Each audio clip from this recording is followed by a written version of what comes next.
Hey, welcome to Beyond Organic Wine. Thanks so much for listening. I'm Adam Huss. Beyond Organic Wine is a resource base for growing wine from an ecological foundation. I hope it inspires and informs you in ways that empower you to shape the future of wine with holistic, regenerative, and ecological values as your guides. If you'd like to support Beyond Organic Wine and make free episodes like this and all the other content possible, you can subscribe on the Substack app or at beyondorganicwine.substack.com. This work is entirely listener supported. A huge thanks to those of you who already subscribe. I couldn't do it without you. There are a couple resources that I'll link to on the Substack post for this episode because they get mentioned in this episode. Kane Thompson and the Regenerative Organic versus Conventional side-by-side trial at Robert Hall Winery in Paso Robles gets mentioned a couple times, and I recorded a really fantastic episode with Kane last year that I'll link to. It's called The World's Largest Regenerative Organic Viticulture Trial is Really Hopeful. Also, we talk about Pierce's disease, and this is a really urgent issue in California right now, not because Pierce's disease is new to California, but because the big-moneyed interests in California wine just realized that they can capitalize on the fear caused by the discovery of sharpshooter insects on vines sold at Costco to get the government to subsidize their pesticide and herbicide costs.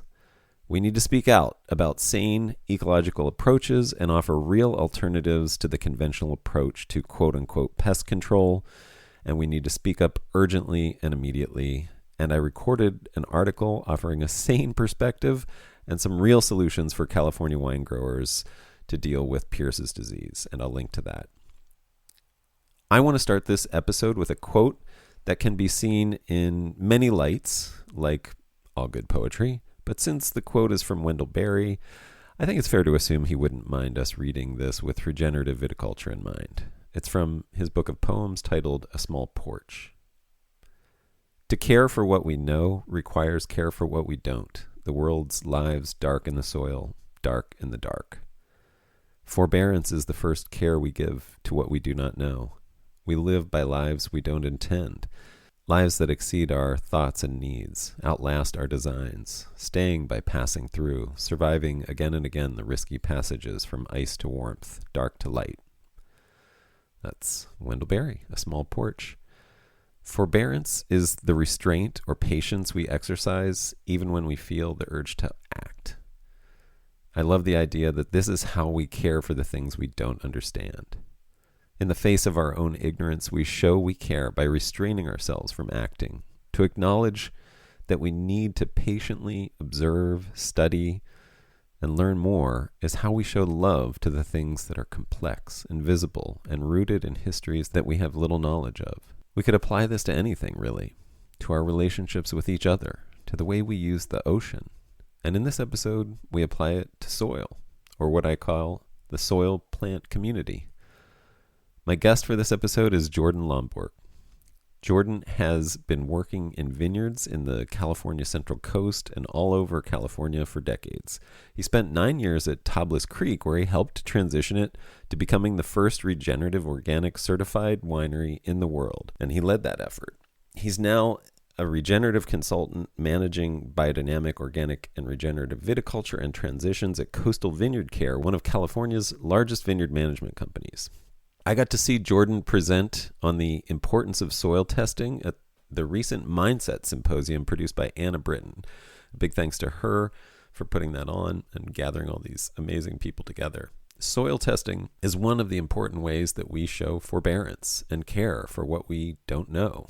And we talk about many aspects of the new best practices in soil testing to better understand the biology of the soil rather than just the chemistry. Jordan explains why, to better understand nutrient cycling, we can't just get a standard soil test.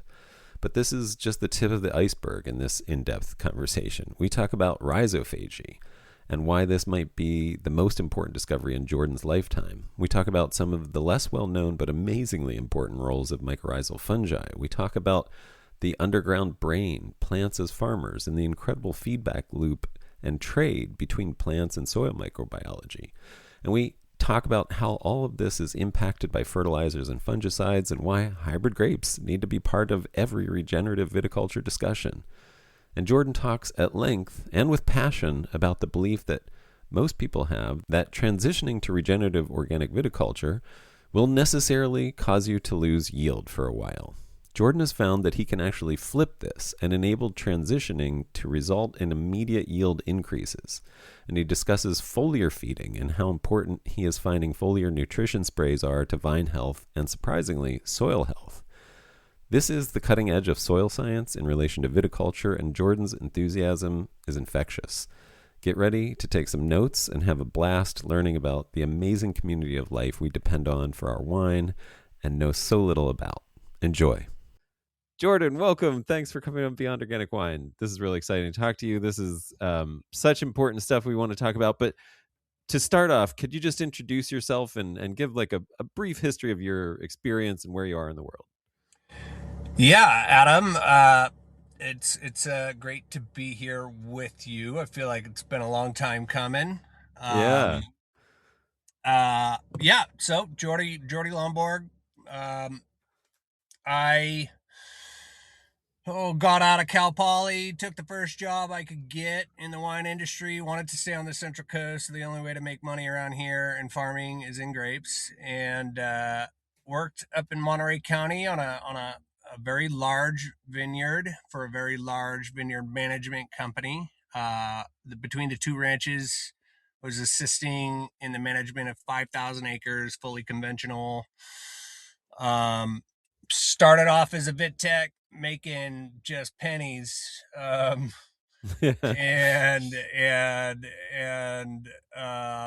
got my PCA license. Uh, Became viticulturalist PCA by the end of it.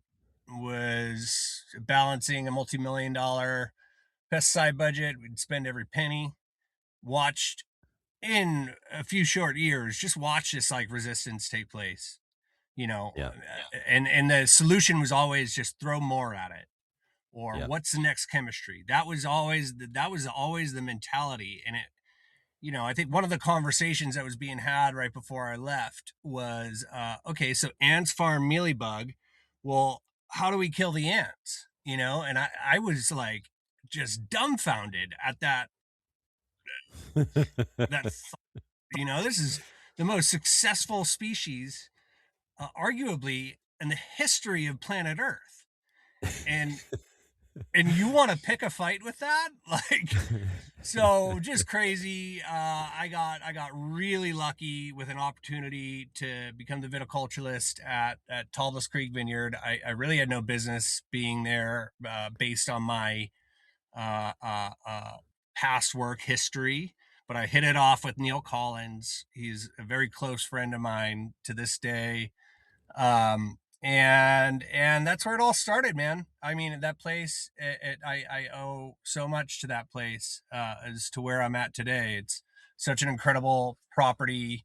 I'm sure many of your listeners know of it. Jason Hawes, the Hawes family, what they've created there, and continue to uh, grow and explore. And it's such a like an outlier, Yeah.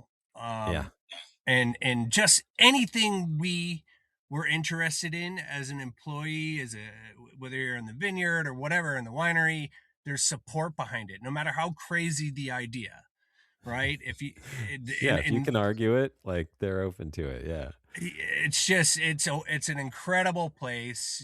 We have a mutual friend in Erin Mason that's still over there, Yep. and she's doing a great job.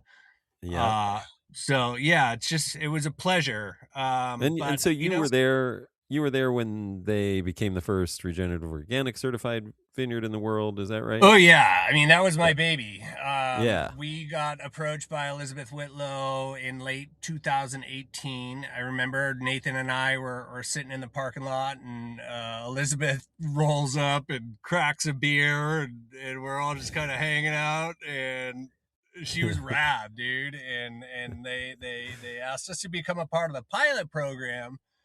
And at that time, I was very well educated on the level of work it took to just maintain an organic certification. Right.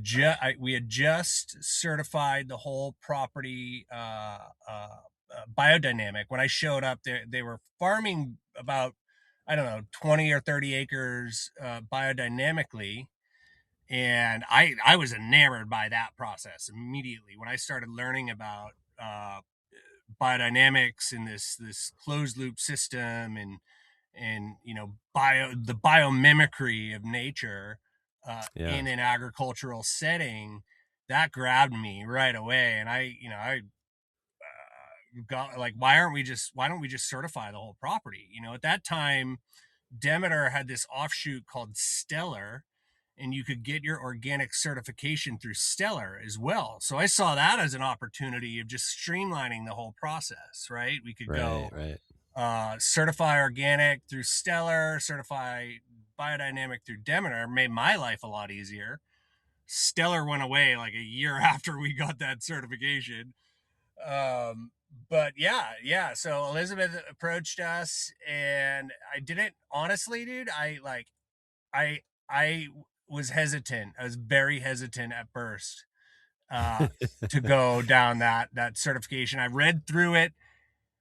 We were farming regen for the most part without the monitoring. Uh-huh.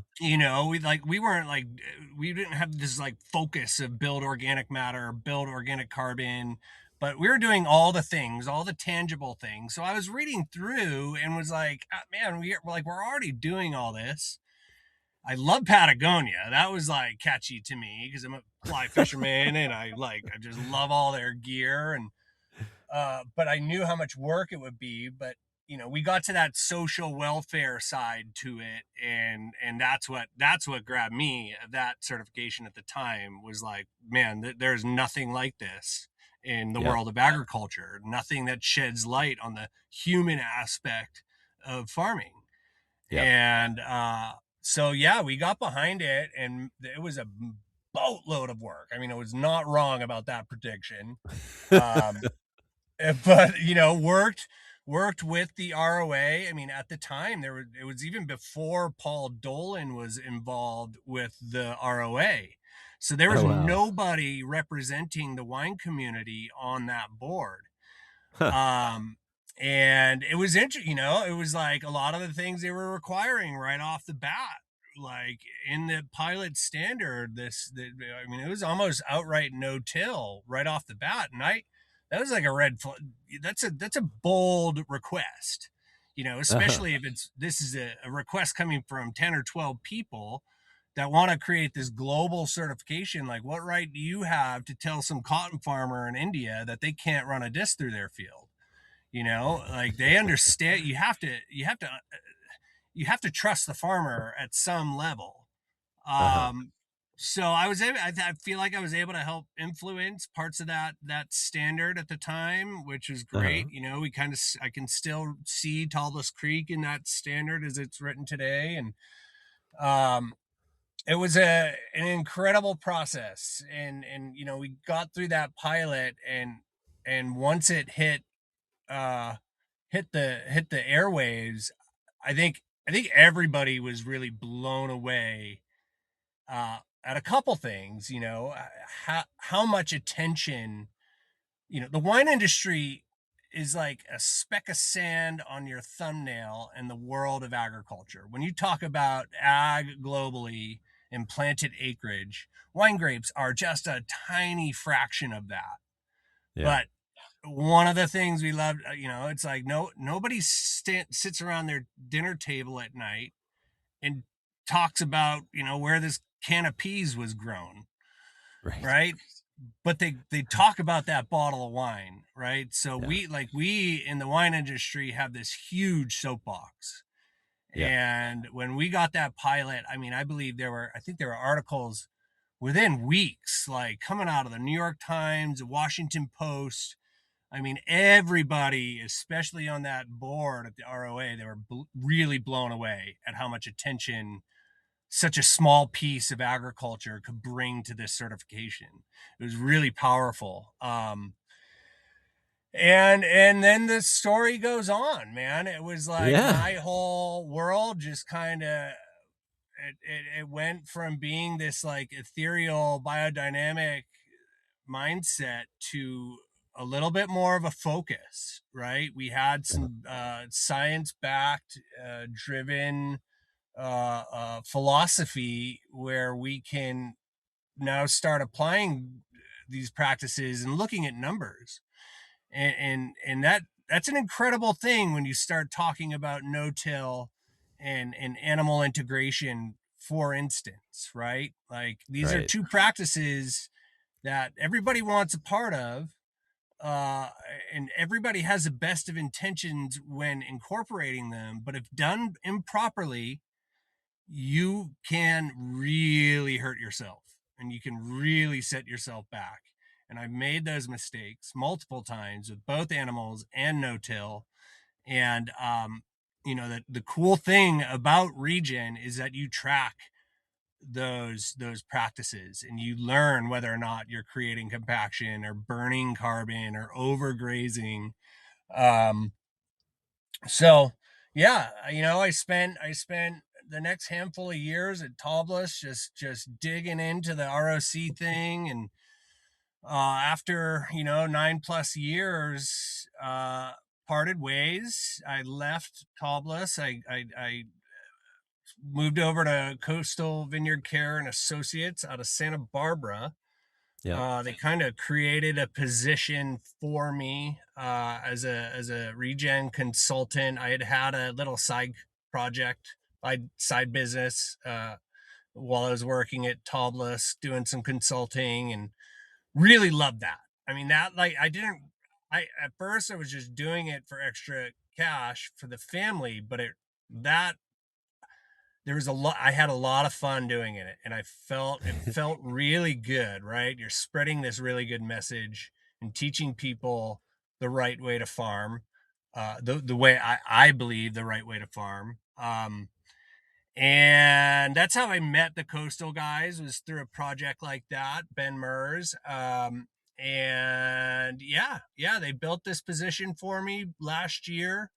um, I'm currently consulting on a project up in Napa and some down in Santa Barbara and a handful in Paso, and potentially a couple in San Luis next year. And I also I do the day-to-day management of Robert Hall's vineyards. So they were certified back in, they began transitioning in 2020. I Uh-huh. had toured Kane around Talbot Creek, and he just got on board and was convinced O'Neill to move down this road. And so yeah, I'm managing their day-to-day operations in Paso. There's two ranches here.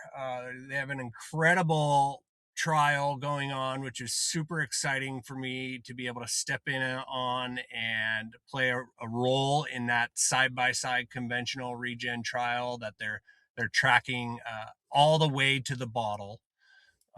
So all the farming costs, all the inputs, all the yield, the wine analysis, um, every all the data you can capture, we're capturing, and I think they're into 6 years on at this point. Um, Yeah. That sounds right. and yeah, Yeah. we also manage Alta Colina now too, which is amazing. Bob Tillman, who Yeah. I believe is like been quietly one of the most progressive. There are different levels to regen farming, and he's on Yeah. that upper level, and I he's quietly been there for the last 5 or 6 years. That's Uh, really funny. I went to visit him when I was there last. We took, when I was in at Piscinas Ranch, we took like field trip for everybody that was working in the vineyard down to visit, Tablas and a few other places, and Alta Colina was one, and got to meet him, and I was really impressed by him. Like I'd never met him before, and I was just like, this dude's like, exactly like you said, just quietly living it, like yep. caring about it, thinking about it, not trying like not advertising it at all. He's just making, just producing good grapes and making great wine, and that's it. That's the advertising. the beauty Yeah. of it, right? No Yeah. certification, no, it's not about marketing for Bob. He truly Yeah. believes in it, and he's a genius. So it's like, you put Doesn't you hurt. put science-backed farming in front of Bob, and he cares about the environment. He cares about his property. I think they're 20 years into a no-till system at this point. Um, and he just wants to do it right. That's it, right? So Yeah. It's funny. it's been. The one story I have was, do you know Colton Pro, the assistant manager at Piscinus? I don't. He's I've not met him oh, yet. No. okay, great guy, also really smart guy. And he and Bob were talking, and they both calculated their water use, and it was identical for irrigation. They were both at like, for whatever it was, like some low, 2.6 acre feet or something like that for the whole year. Right. And they both just like calculated their two different things, and they were like, oh yeah, it's exact same amount. Yeah. I um, mean, it's all he loves his numbers, man. It's yeah. so it's been a treat. My wife was the winemaker there for 4 or 5 years, and I've known that family for quite a while now. So it's such a treat, because I lived vicariously through Molly, my wife, while she was working there, and was really jealous in a way of like all the things that Bob was doing, and I was too spread thin to do at Tobless. The approaches were very different. Um, Yeah. and I Yeah, I think should that have was. said. I should have said I got to try some of her wines, so that Yeah, was nice what you too. think? Oh, great! Yeah, fabulous. I mean, yeah, I mean, I'd been a fan of the Alta Colina wines for a while, but yeah, like those were. I mean, just in keeping with why I've always liked them. Yeah, Yeah, it's a great vineyard. fantastic. It's a special site. It's so unique for Paso. It's very unique. It's not like the majority of properties around town. So, Yeah. yeah, dude, and here we are. Yeah, Just well, and you mentioned, I mean, yeah, this is a long time coming. I mean, you can see we've like been 1 degree or 0 degree of separation and never actually met until Anna Britton had this mindset conference 2 weeks ago, and you were presenting on soil analysis and the importance of it, and why it's so important for regenerative viticulture. And finally got a chance to meet, and a big thanks to Anna for being the maven to connect all these people at this amazing symposium. um and what you had to say, I thought, was really important. And I just realized, like, I haven't gone back to the fundamentals of this podcast for a while, of like sort of what Beyond Organic Wine has been about for me for a while. And you just reminded me of, like, the importance of that. And yeah, so I mean, I don't know, so I would love to sort of talk about a lot of what you talked about in that presentation, but maybe the best question I could start you with is, like, what are the objectives of soil health? Like, why do we even care about soil health? yeah. I mean, man. So I think my answer to that question has changed probably 10 times over the last 5 years. Um, my current version Yep. is, I first learned about rhizophagy from, I was doing a presentation up at Gurgitch last year. It was the first time I was able to meet John Kempf, and it was the first time I had heard about rhizophagy. And for me personally, I feel like it's probably one of the most important discoveries of my lifetime. Um, and that is why we should care about soil health, in my mind. Yeah. Just about every piece of ground, and it reaffirms uh, what Elaine Ingham has preached about, or had preached about, for her entire professional career. All soils, for the most part, have the ability to sustain a crop, right? You just need to support the life. and that to me is why we should be caring about soil health, right? We are so input driven across all forms of agriculture. And when you think about everything that it takes to create all of these inputs that farmers around the world use, all the destructive mining, the The human Strait of rights Hormuz. issues. Yeah, Right. I mean, the human rights issues, and then yeah, you talk, yeah, Strait of Hormuz, right? You're there. A lot of these products are oil based. Um, with this discovery of rhizophagy, it puts us in this position of basically recognizing that there are products that you can create on your site that can promote the health of your soil. You don't have to rely on a salesman for the most part. Yeah. Uh, and if some, can I swear on this podcast? Yeah, you can do whatever you want. I'll just Some put a little asshole starts a war in some other country, and all of a sudden prices of nitrogen or phosphorus shoot through the roof. That doesn't affect us anymore, right? yeah. I hurt for these guys, these conventional growers, many of whom are his supporters, and the these like third degree effects from situations like this are screwing them. Yeah. It's like they're paying hand over fist for nitrogen inputs now, and they don't know what to do. They don't know how to farm any other way, and Yeah. then their soils are so depleted, and there's no biology that it's like the only thing they can do, right? So Yeah. again, like this is why we should care. Like this is it Independence. Yeah. Like, is independence, and it's a global situation here. Like this is why we should care about soil health. It's not even just about the climate, right? It's like, my buddy Tucker Robertson, he named his consulting company Sovereign Soil, which that's I so just great. love it. It's and Yeah. he's a regen guy through and through, and it gives me chills when I say those words, because that's what it should be, right? And Yeah. um, yeah, I don't know, man. I, I think uh, I can, there's just so much potential under our feet that we just are just beginning to understand.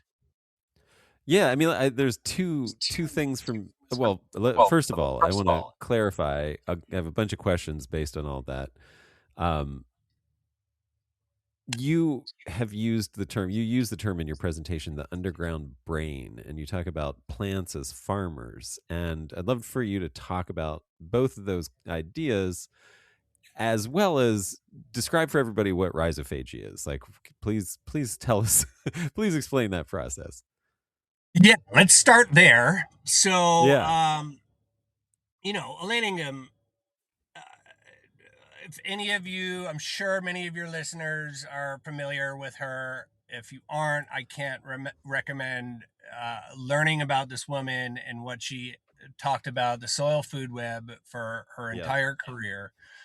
But the idea is basically like the biology will feed the plant, right? If you have healthy biology, you'll have healthy plants. You don't need to fertilize. That's the 10,000 foot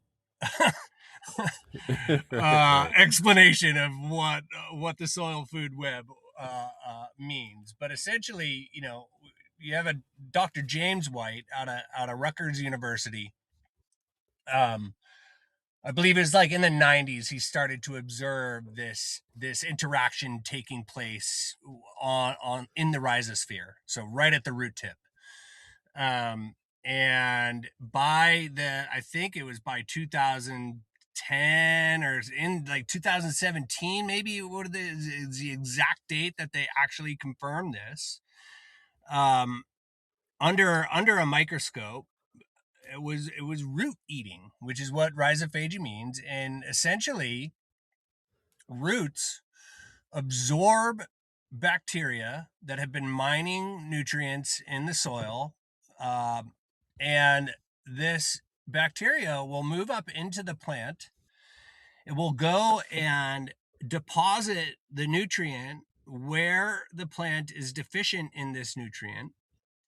That bacteria then will move back down through the plant into the root tip. And as it's doing this, and this is as Kempf describes this, it picks up signals from the lipid cells in the plant, the fat cells in the plant, about what the plant is deficient in or what it needs next. And that bacteria then moves out of the root tip through root hairs, and it starts sending signals to the bacterial community within the soil. And it's saying, hey, this plant, we got to get more, molybdenum or manganese or boron or whatever it is. And then the network expands. And then the other bacteria that has this nutrient will move towards the plant, and that process continues. Now, why is that happening?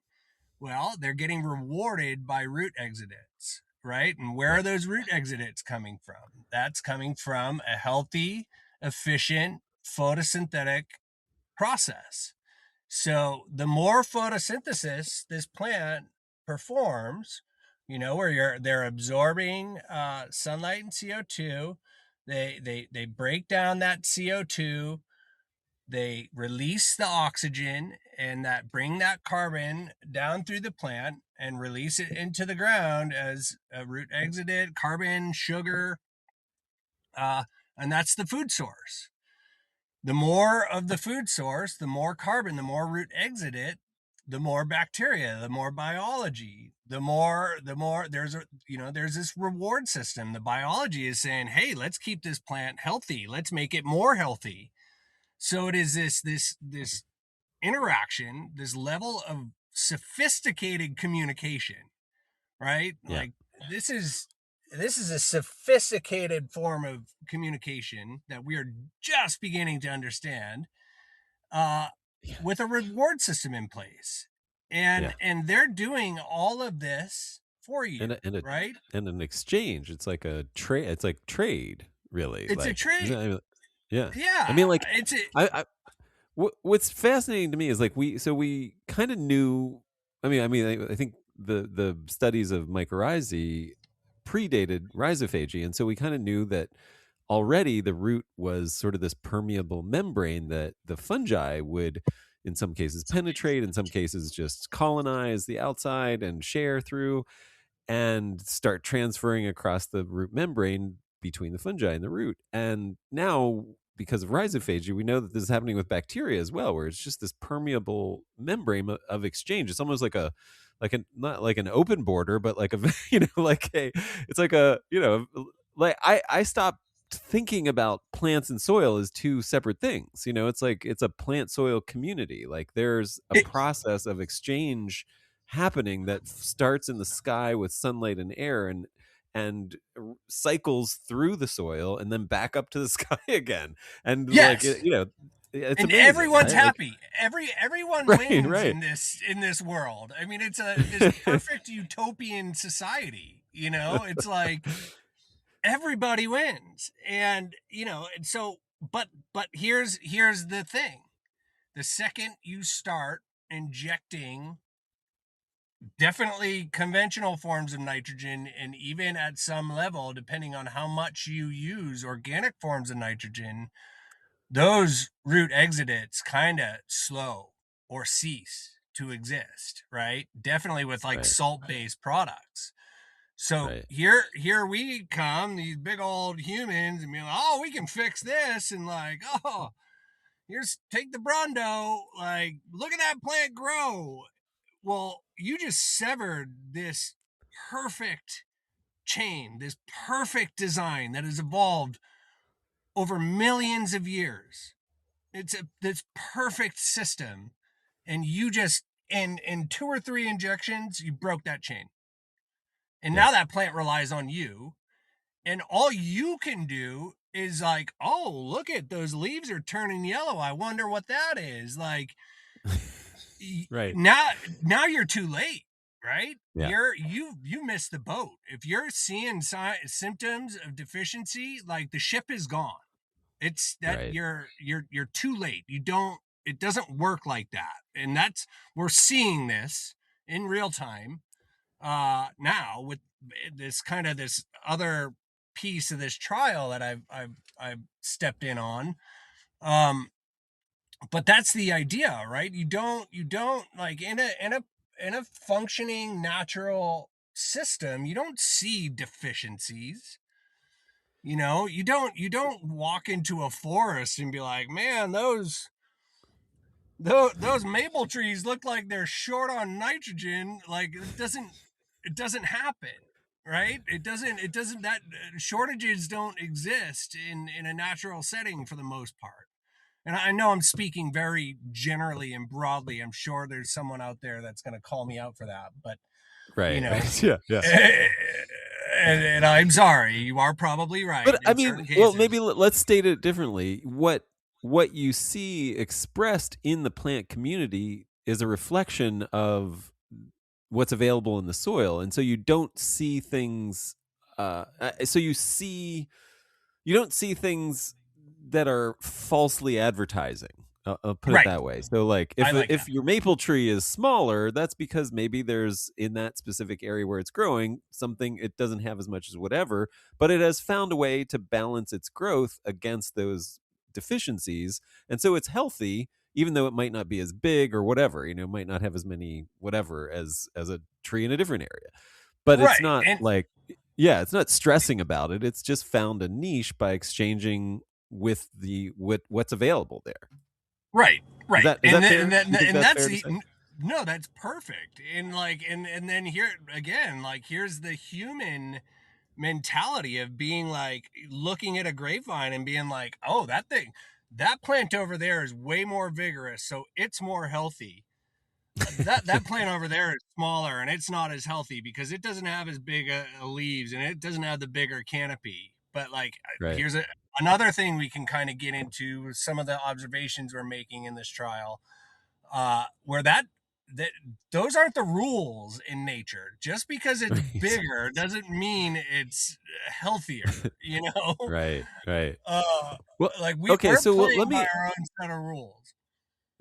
let me ask you. So given and we'll get into that trial. I want to obviously want to dig into what you're talking about, but given these things that we know about how plants and soil are this living community, how does that affect how we should be testing our soil and why we should be testing our soil?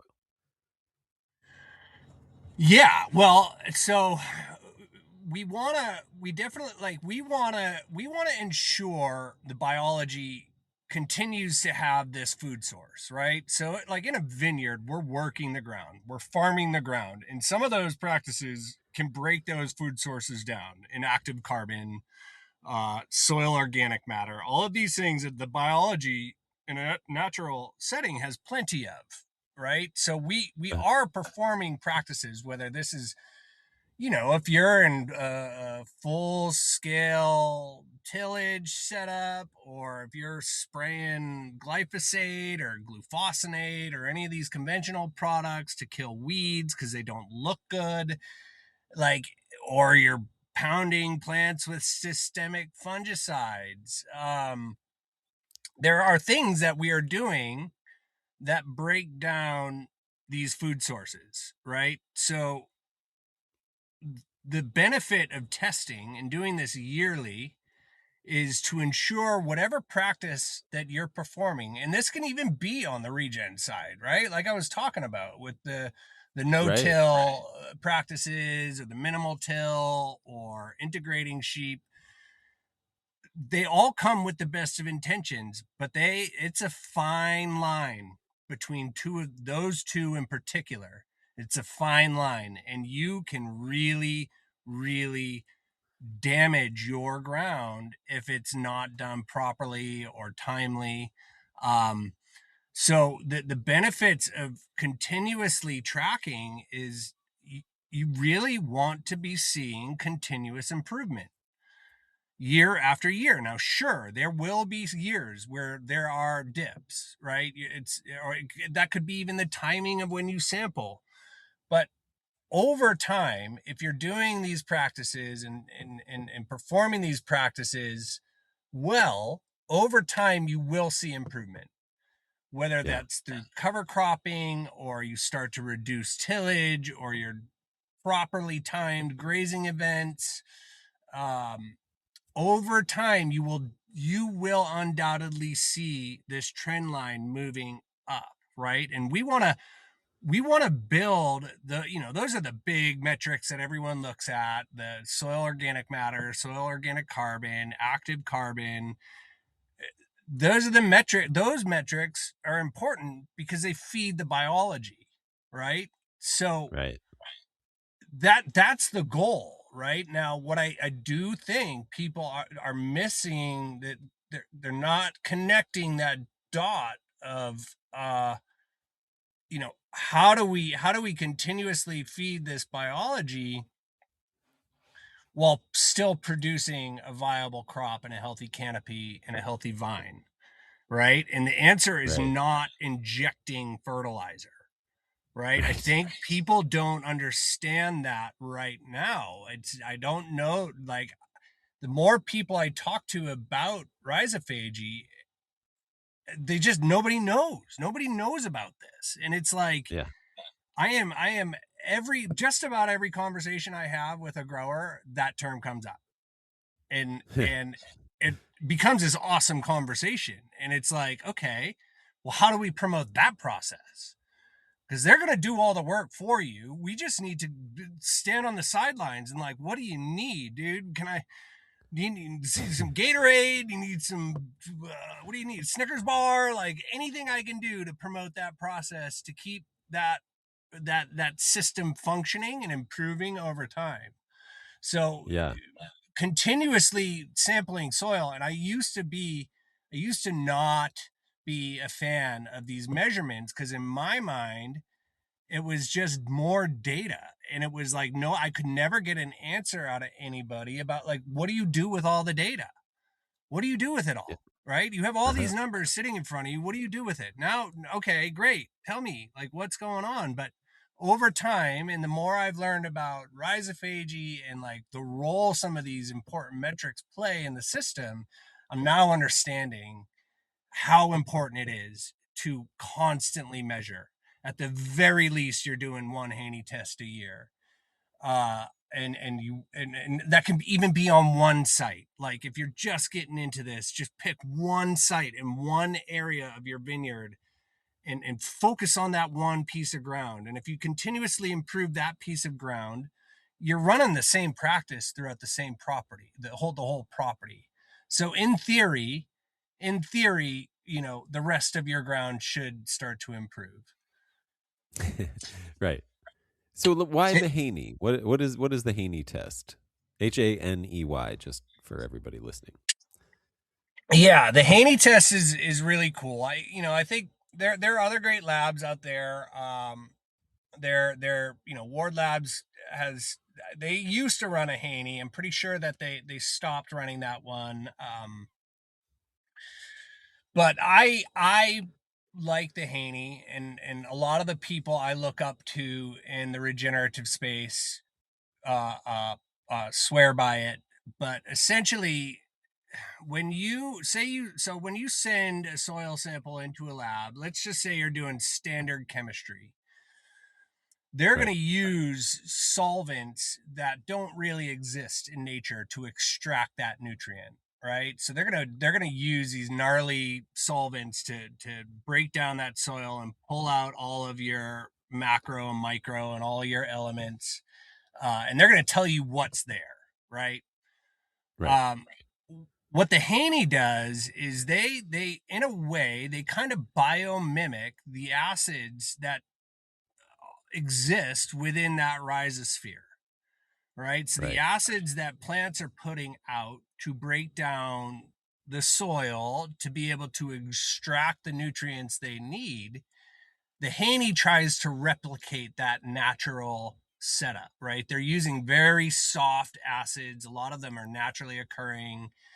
And the idea of the Haney is the numbers you get back, that nutrient analysis you get back is telling you what is most likely available to the plant at that time.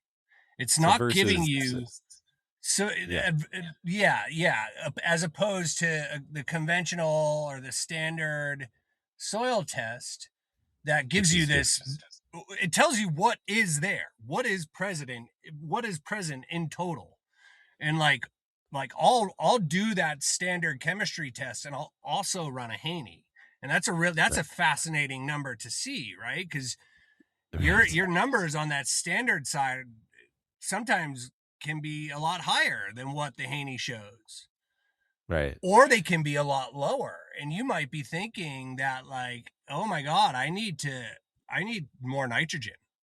Based on right. this standard chemistry, I need more nitrogen. But what the Haney can tell you is like, you actually don't. You have plenty for the plant and that crop for that following season, right? If that makes sense. Yeah.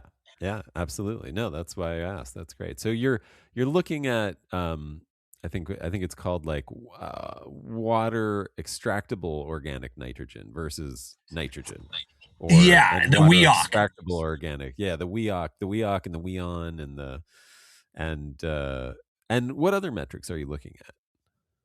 What for sampling? Yeah, like what do you yeah, what are you looking at in terms of just Totally. Yeah. gauging So the I mean, health? I guess my method now currently is like I'll do composite Haney samples, right? So depending on the Uh-huh. size of the block or whatever, it's somewhere in between 5 and 10 samples. I'll take topography and soil changes into account the best I can, and then mix everything up really well in a bucket and send in that one sample. So I have an idea of a block average. I Yeah. do one of those in the mid row, and I do one of those under the drip because I farm those Yeah. two sites differently, right? And I Right. can Right. influence those two sites differently. I also run that standard chemistry. I'll do that once and then maybe How deep are follow you up. digging, by the way? How deep do you dig for your sample? I'm doing 0 to 8 inches. Okay. So you I'm take that doing zero full to eight. first 8 inches as the profile, like the full Yeah, profile of yeah. that. I mean, Okay, cool. I've been intrigued by maybe running like maybe every 3 years, taking a Haney from like that 8 to 12, 8 to 16 down Uh-huh. there. Because you can't influence that on a yearly basis, but it would be really interesting to see if, like, if year one you do that lower sample, and then year 3 or 4 you go check it again, right? Because Yeah. it takes a lot of time for Yeah. everything to start moving down. Mhm. Um, I think the other really interesting test to run, the deeper you get into this, is the total nutrient digestion, the TND Okay. tests. Okay. So they're gonna tell you, I think, much like the Haney, they're gonna tell you uh, what is available in your soil all the way down from your macro to your micro. The PLFA is also a super interesting test if you're really interested in the biology, the soil biology. So that's going to tell you about uh, your microbial communities. What do you have? What's your fungi to bacteria ratio? I believe it. Yeah, will give you like actual the plant families of the fungi that may be in there, and even the different groups of bacteria. Um, Uh-huh. and then the one I'm most excited about, and I've not seen the results, but as part of this I guess this second level or layer to this trial, we also started working with Dr. Laura Kavanaugh. from Gentrek. She worked with the AEA for a little bit. I think they're still connected. I'm pretty positive they are. Laura Uh-huh. Kavanaugh, just an incredible career. Looking to what this woman has done. She's fascinating. Um, she has created one of the largest libraries of genetically sequenced fungal groups and bacterial groups.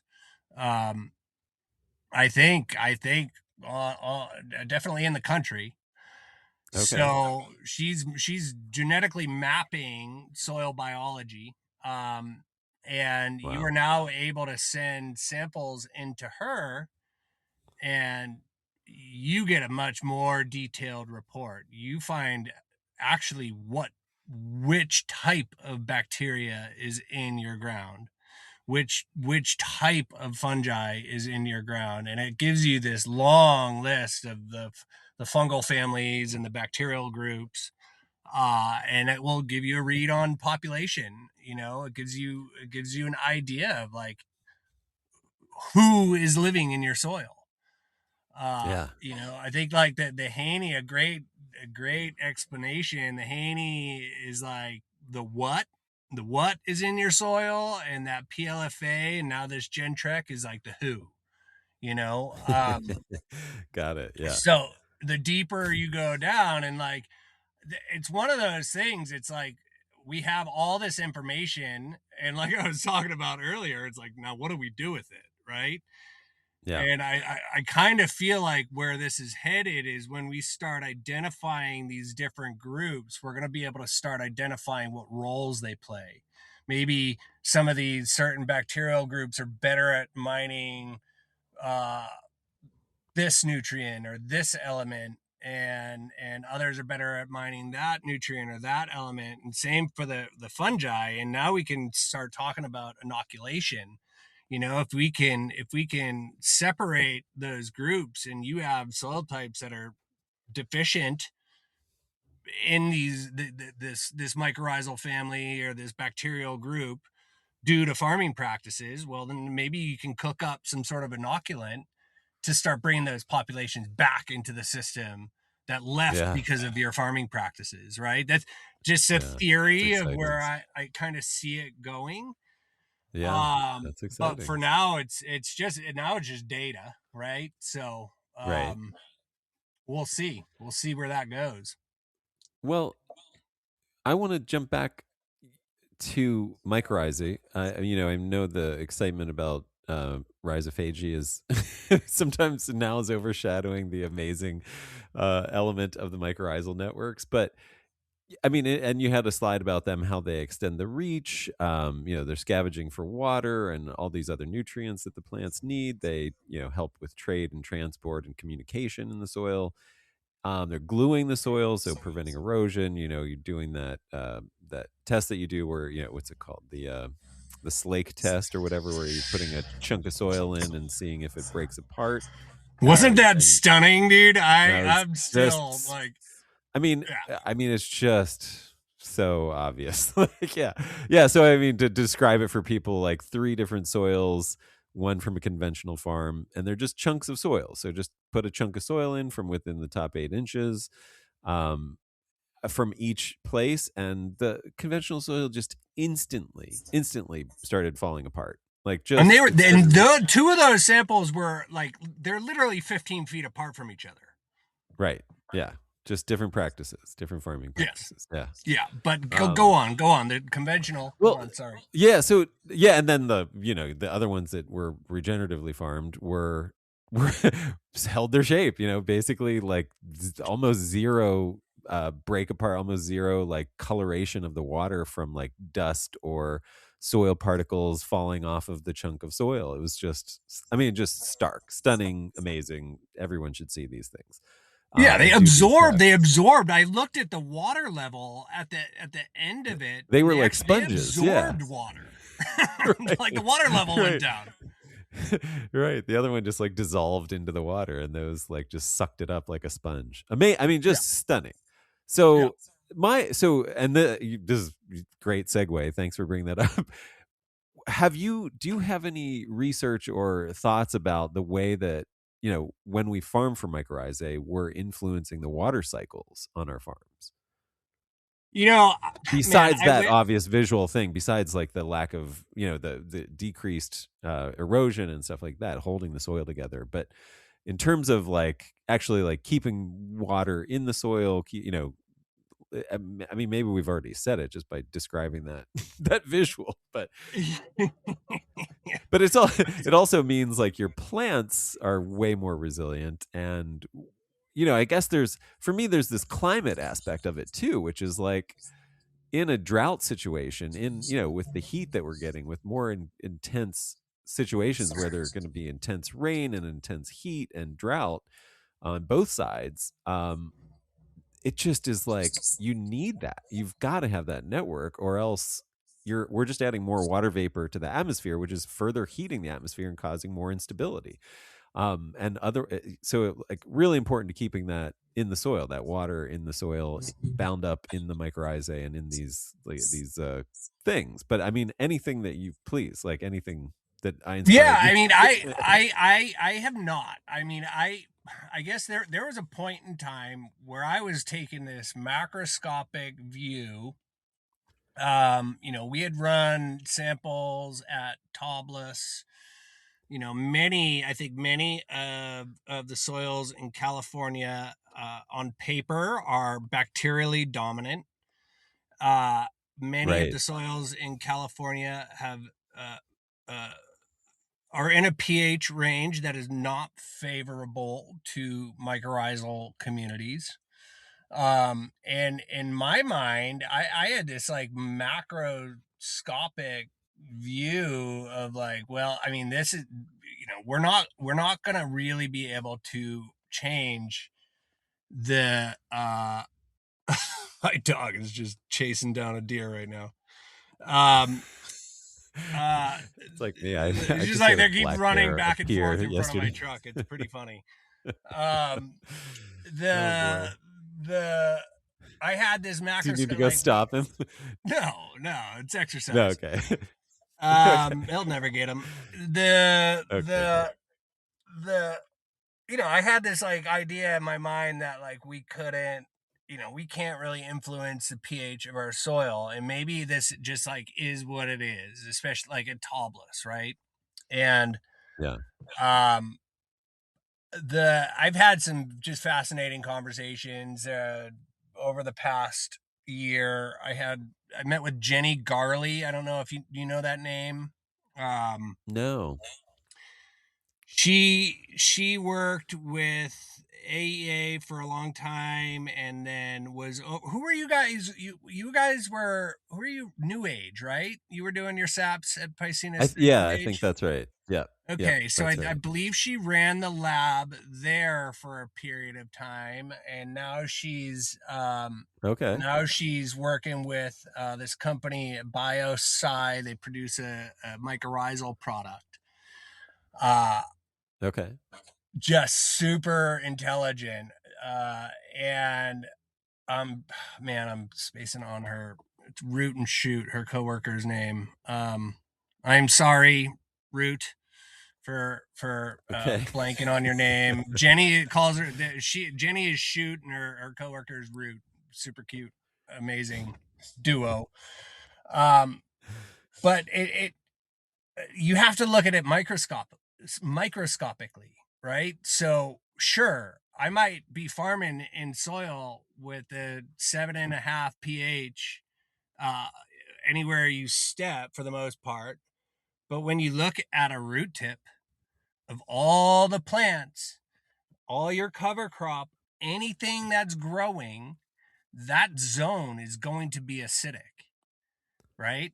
And Got it. they told me like one thing you can do is when you have moisture in the ground, or maybe not even, is you can pull these plants up and then just strip the soil straight from the roots and send that in and look at that pH, right? So now you're talking about a favorable environment for mycorrhizal, and that just blew my mind.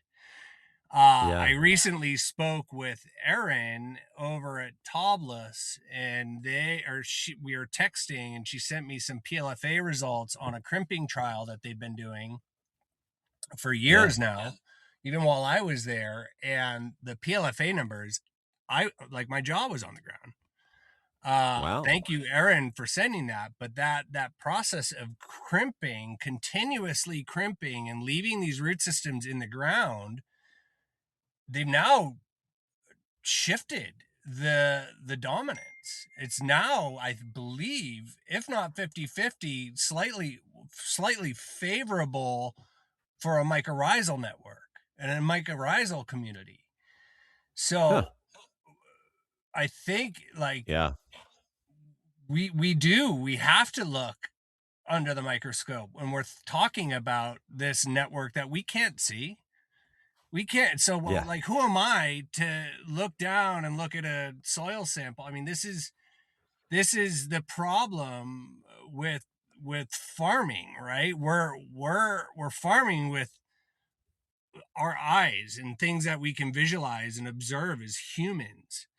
And we need to drop our egos and recognize, like, of course there is an entire galaxies under our feet that we will never comprehend, right?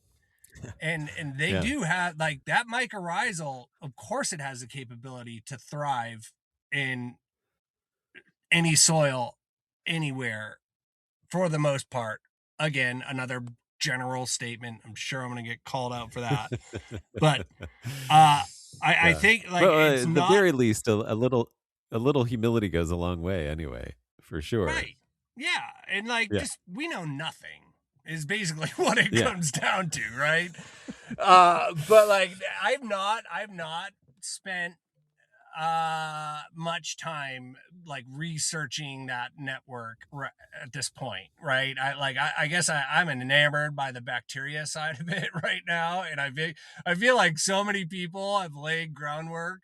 You listen to Mimi Castile speak or read any of her work, and talking about how much we can influence microclimates through agroforestry, and how much water we can recharge if people were cover cropping or moving towards minimal till practices. Like, there are a lot of people that are putting in a lot of energy into the mycorrhizal thing, and I Oh, don't. yeah. There's no ground to break there, man. I'm just gonna follow their lead. Well, so maybe this leads into I have a couple important questions I want to get to before I don't know how long you have, but I have many questions for you, but let's jump into one of the big ones that I find is has been left out of the discussion. So you put up this great slide when you're talking about soil health and building soil, and the question of the slide was what's destructive to soil? And your number one answer was systemic fungicides. You had six different things, and we could talk about all six of those. Uh, but why was fungicides number one? I mean, just look at the first five letters of that term, right? And then look at the Yep. last four, right? Yeah. Fungicides are designed to kill fungi.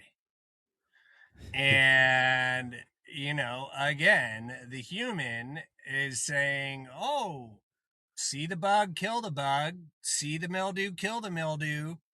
Let's slap this product on it." And it's just all what we can see, not thinking about what we can't see, right? Yeah. What's behind that veil. And I picked up on that from, again, John Kempf. And it's so interesting to hear him speak about it, because he'll Yeah. tell you, for a long time in his career, systemic herbicides were public enemy number one.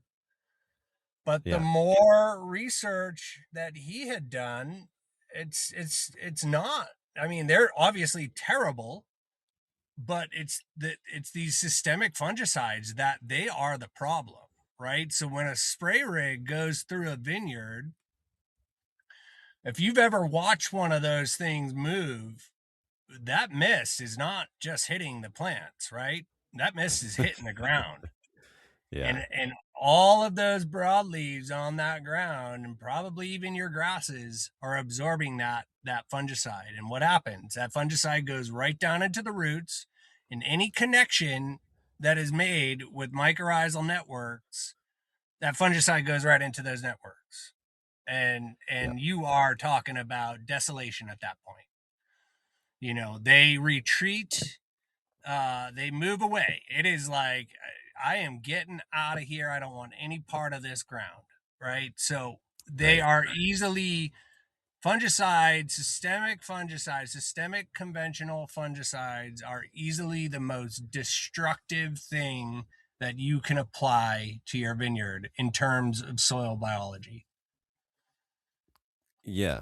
So when you put that slide up, I had this epiphany because the one thing that we're not talking about in and regenerative viticulture is the genetics of the grapes that we're growing, because we're growing grapes for the most part for wine that require way more fungicide than, like, the alternative, which is grapes that are resilient. There are Right. we're using grapes that haven't been adapted in hundreds of years, basically, sexually. And so we're fighting against fungi that have been reproducing sexually during those hundreds of years and are way ahead of the resistances of the Vitis vinifera. And so, you probably know this about me, but a big thing that I'm promoting is hybrid grapes, fungal resistant grapes that are sexually created by sexual reproduction, so that we can keep up with these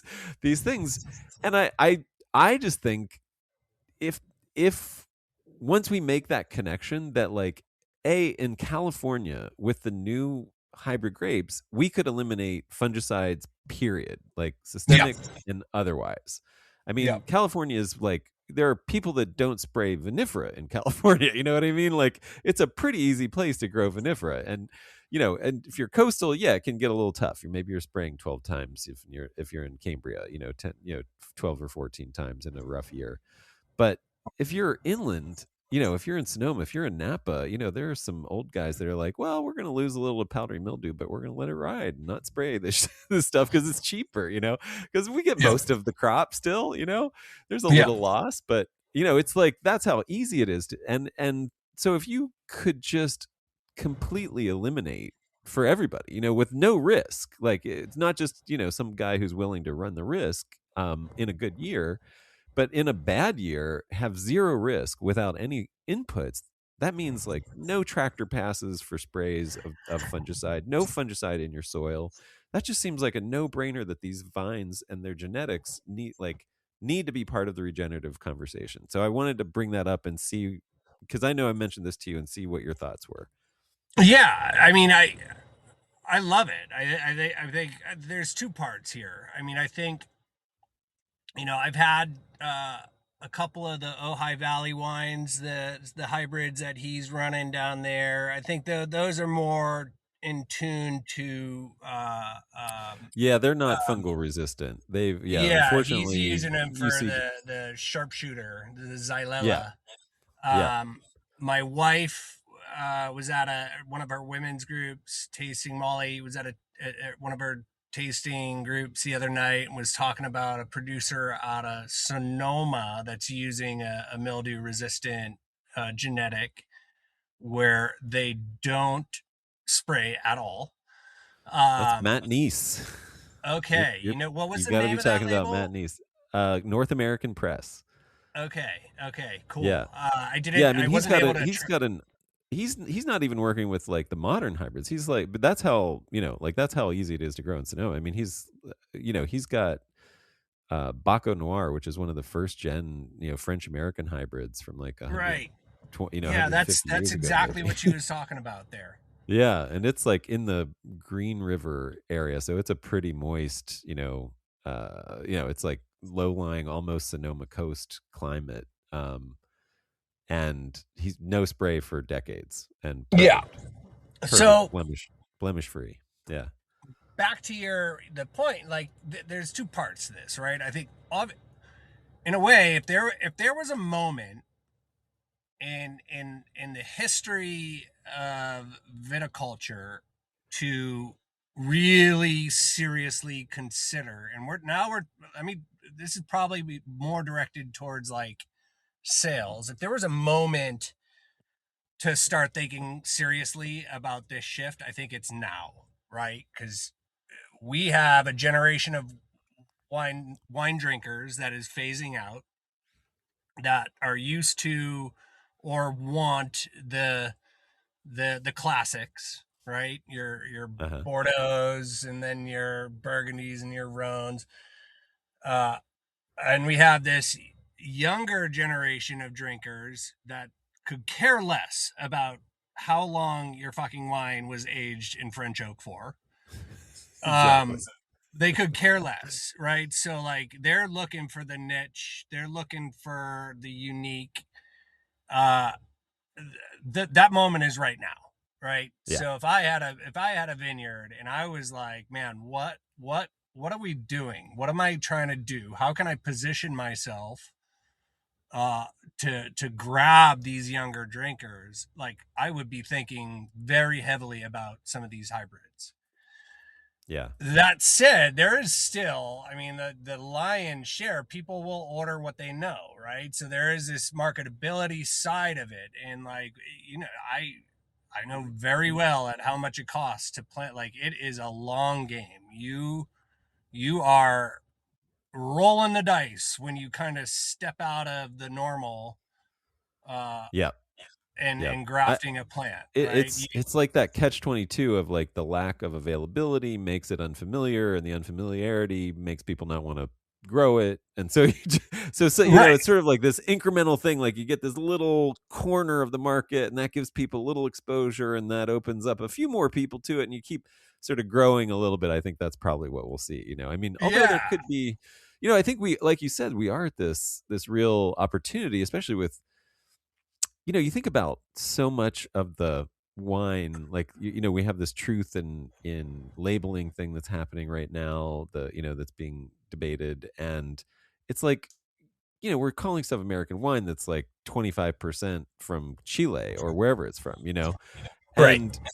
and I mean the same is true with varietal labeling. It could be 25% of who knows what in any wine labeled with a variety that people think they're familiar with. So it's sort of like these varieties in some ways are like, they're convenient lies that the wine industry tells consumers.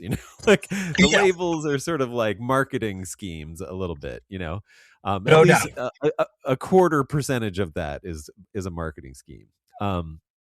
And I mean, for many of the large produced stuff, like, so, obviously there's plenty of great growers with integrity, and who are 100% everything that they say on their label. But I think the grocery store wine, the stuff that gets sold, the 80% of the wine on the market that is most consumed, the menage a trois, the apothics, the whatever, like, you don't even need they don't even need labels, a lot of those. And so I think that's where there's a real opportunity too, because that's a lot of the acreage that was ripped out, and if it gets replanted, it seems like, why would you replant something that you have to spray, is my question. If Yeah, dude, if you're and making a man, blend, I hope some if of the big producers listen to this, because yeah, it's like, what an opportunity right now. Like, right, how the grape industry works, right? We've ripped out tens of thousands of acres of grapes. In 5 or 6 years, there's going to be a demand, and we're going to see twice as many acres go in, right? It's like this cyclic thing. yeah, But like, man, if one of the bigger producers saw this opportunity to like, what a story to tell yeah, there is with that, yeah, and that's so much of like what regen is like, it is not just about the type of barrel and how long it was aged, right?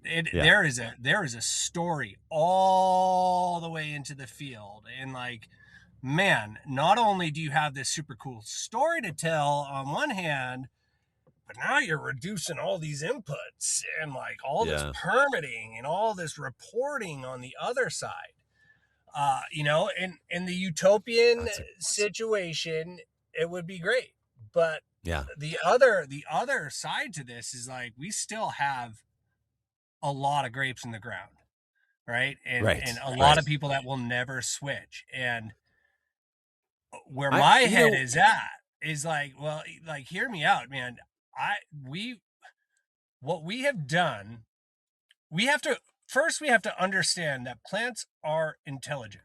There is a yeah. level of intelligence that we'll never comprehend. We'll never understand. You were listening to Kemp the other, like it was the neural networks, Yeah. like yeah. unreal, right? So like they they Yeah. they they have some of the same, they produce the same chemicals that our brains do, right? What is that?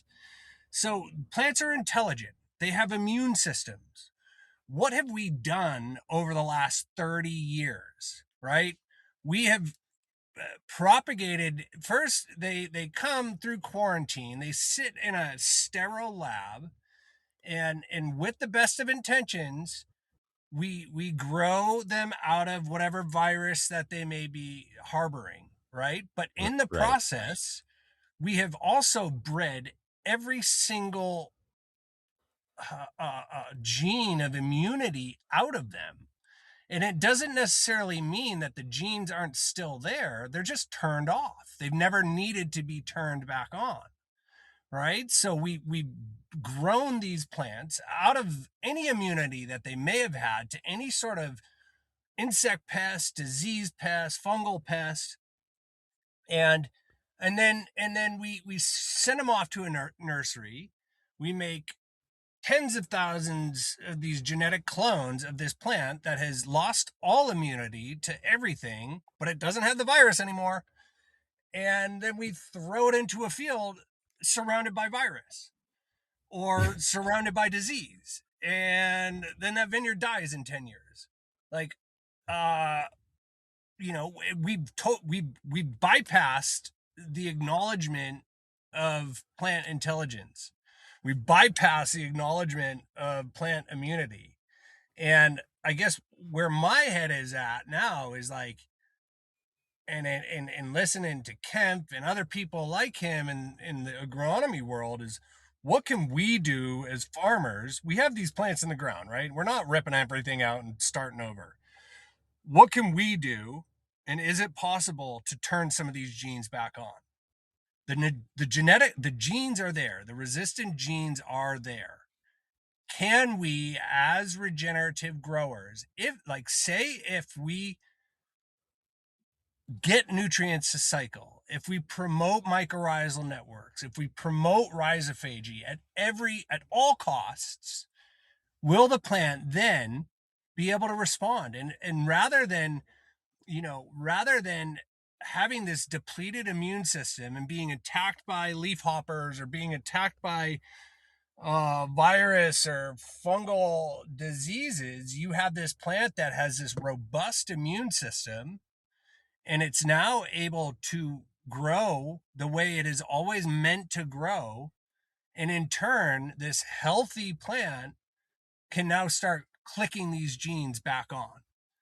Kempf believes it can happen, and that it is happening, and through these practices, like we're making this happen, right? So if we focus on plant health and we allow that plant to function the way that it's designed to function. Now, I'm not, by no means am I saying that you take a perfectly healthy Pinot Noir with this robust immune system and plop it into Carneros and expect it like to never get mildew, right? Some plants are just car. Yeah. We probably just shouldn't have grapes in Carneros. There's that side to it, right?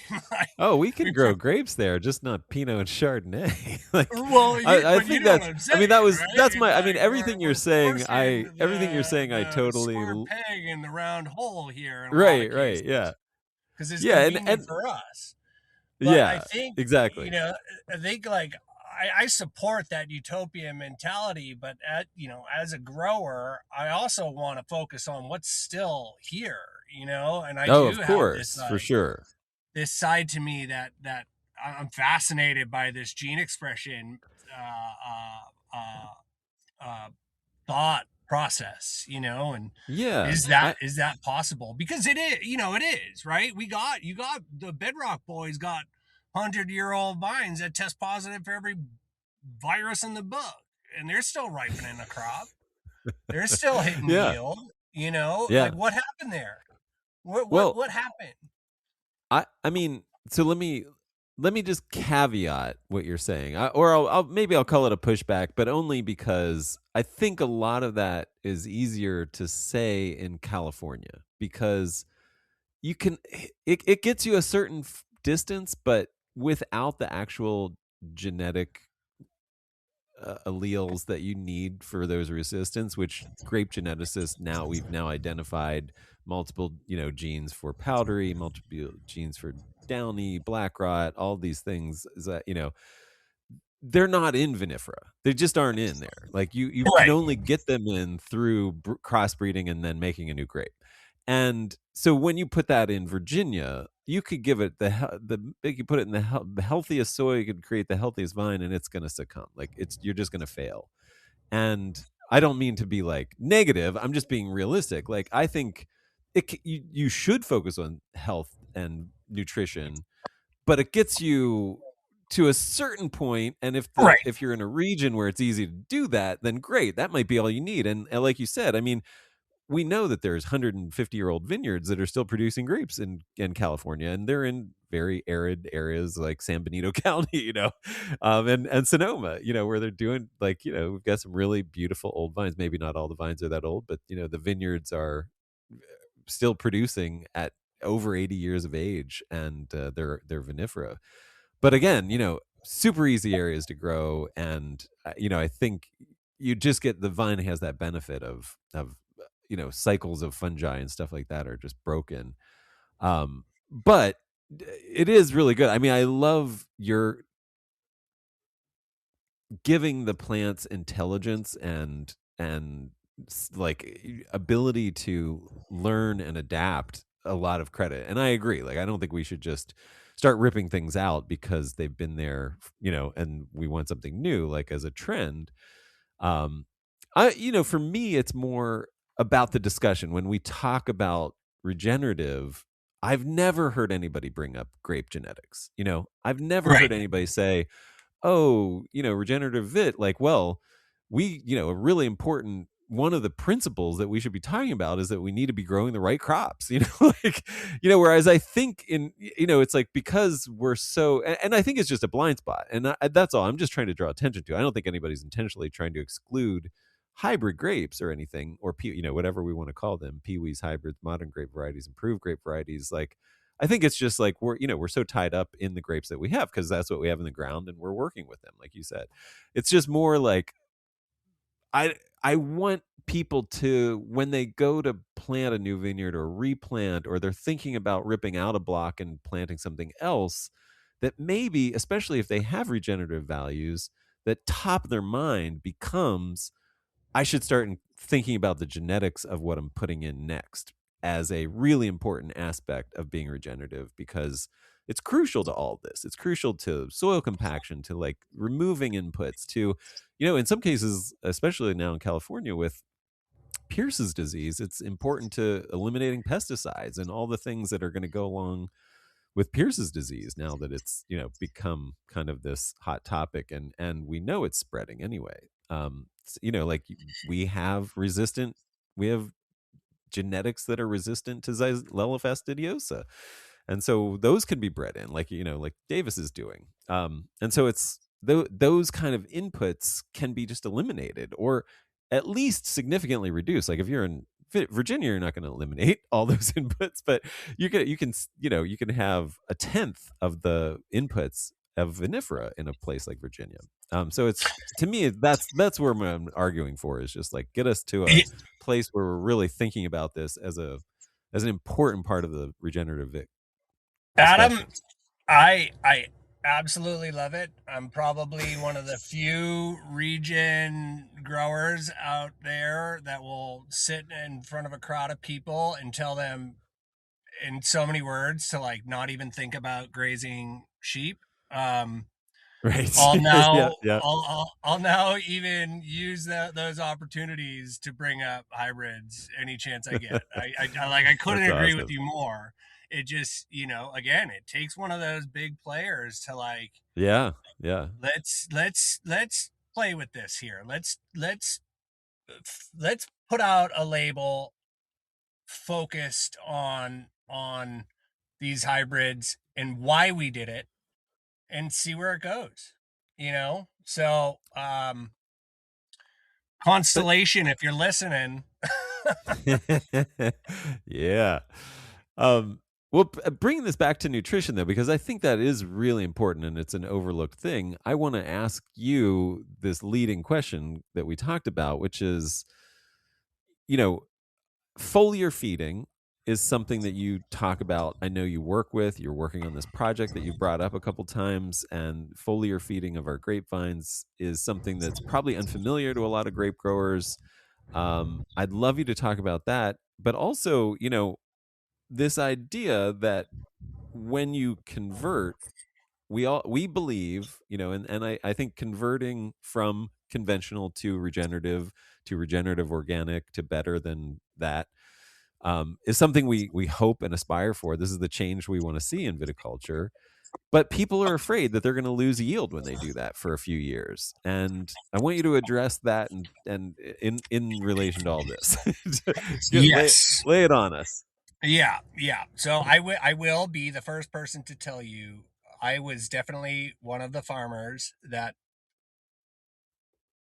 acknowledged or thought of foliar applications as band-aids for many years, and started hearing about sap analysis. That started trickling into my ear, I don't know, about 8 years ago, I'd say. And it was interesting, but again, I was still at that time just like data, data, data, and a very stubborn mindset. My whole focus was like on farm mentality, build our own fertility, close the loop, close the loop, close the loop. I was stuck in that mindset. Um, my wife started working at Alta Colina, Yeah. and Bob was in it. He was in the sap analysis game. We were buying fruit off of a guy by the name of Randy Record, who is also one of those very silent regen growers in Paso.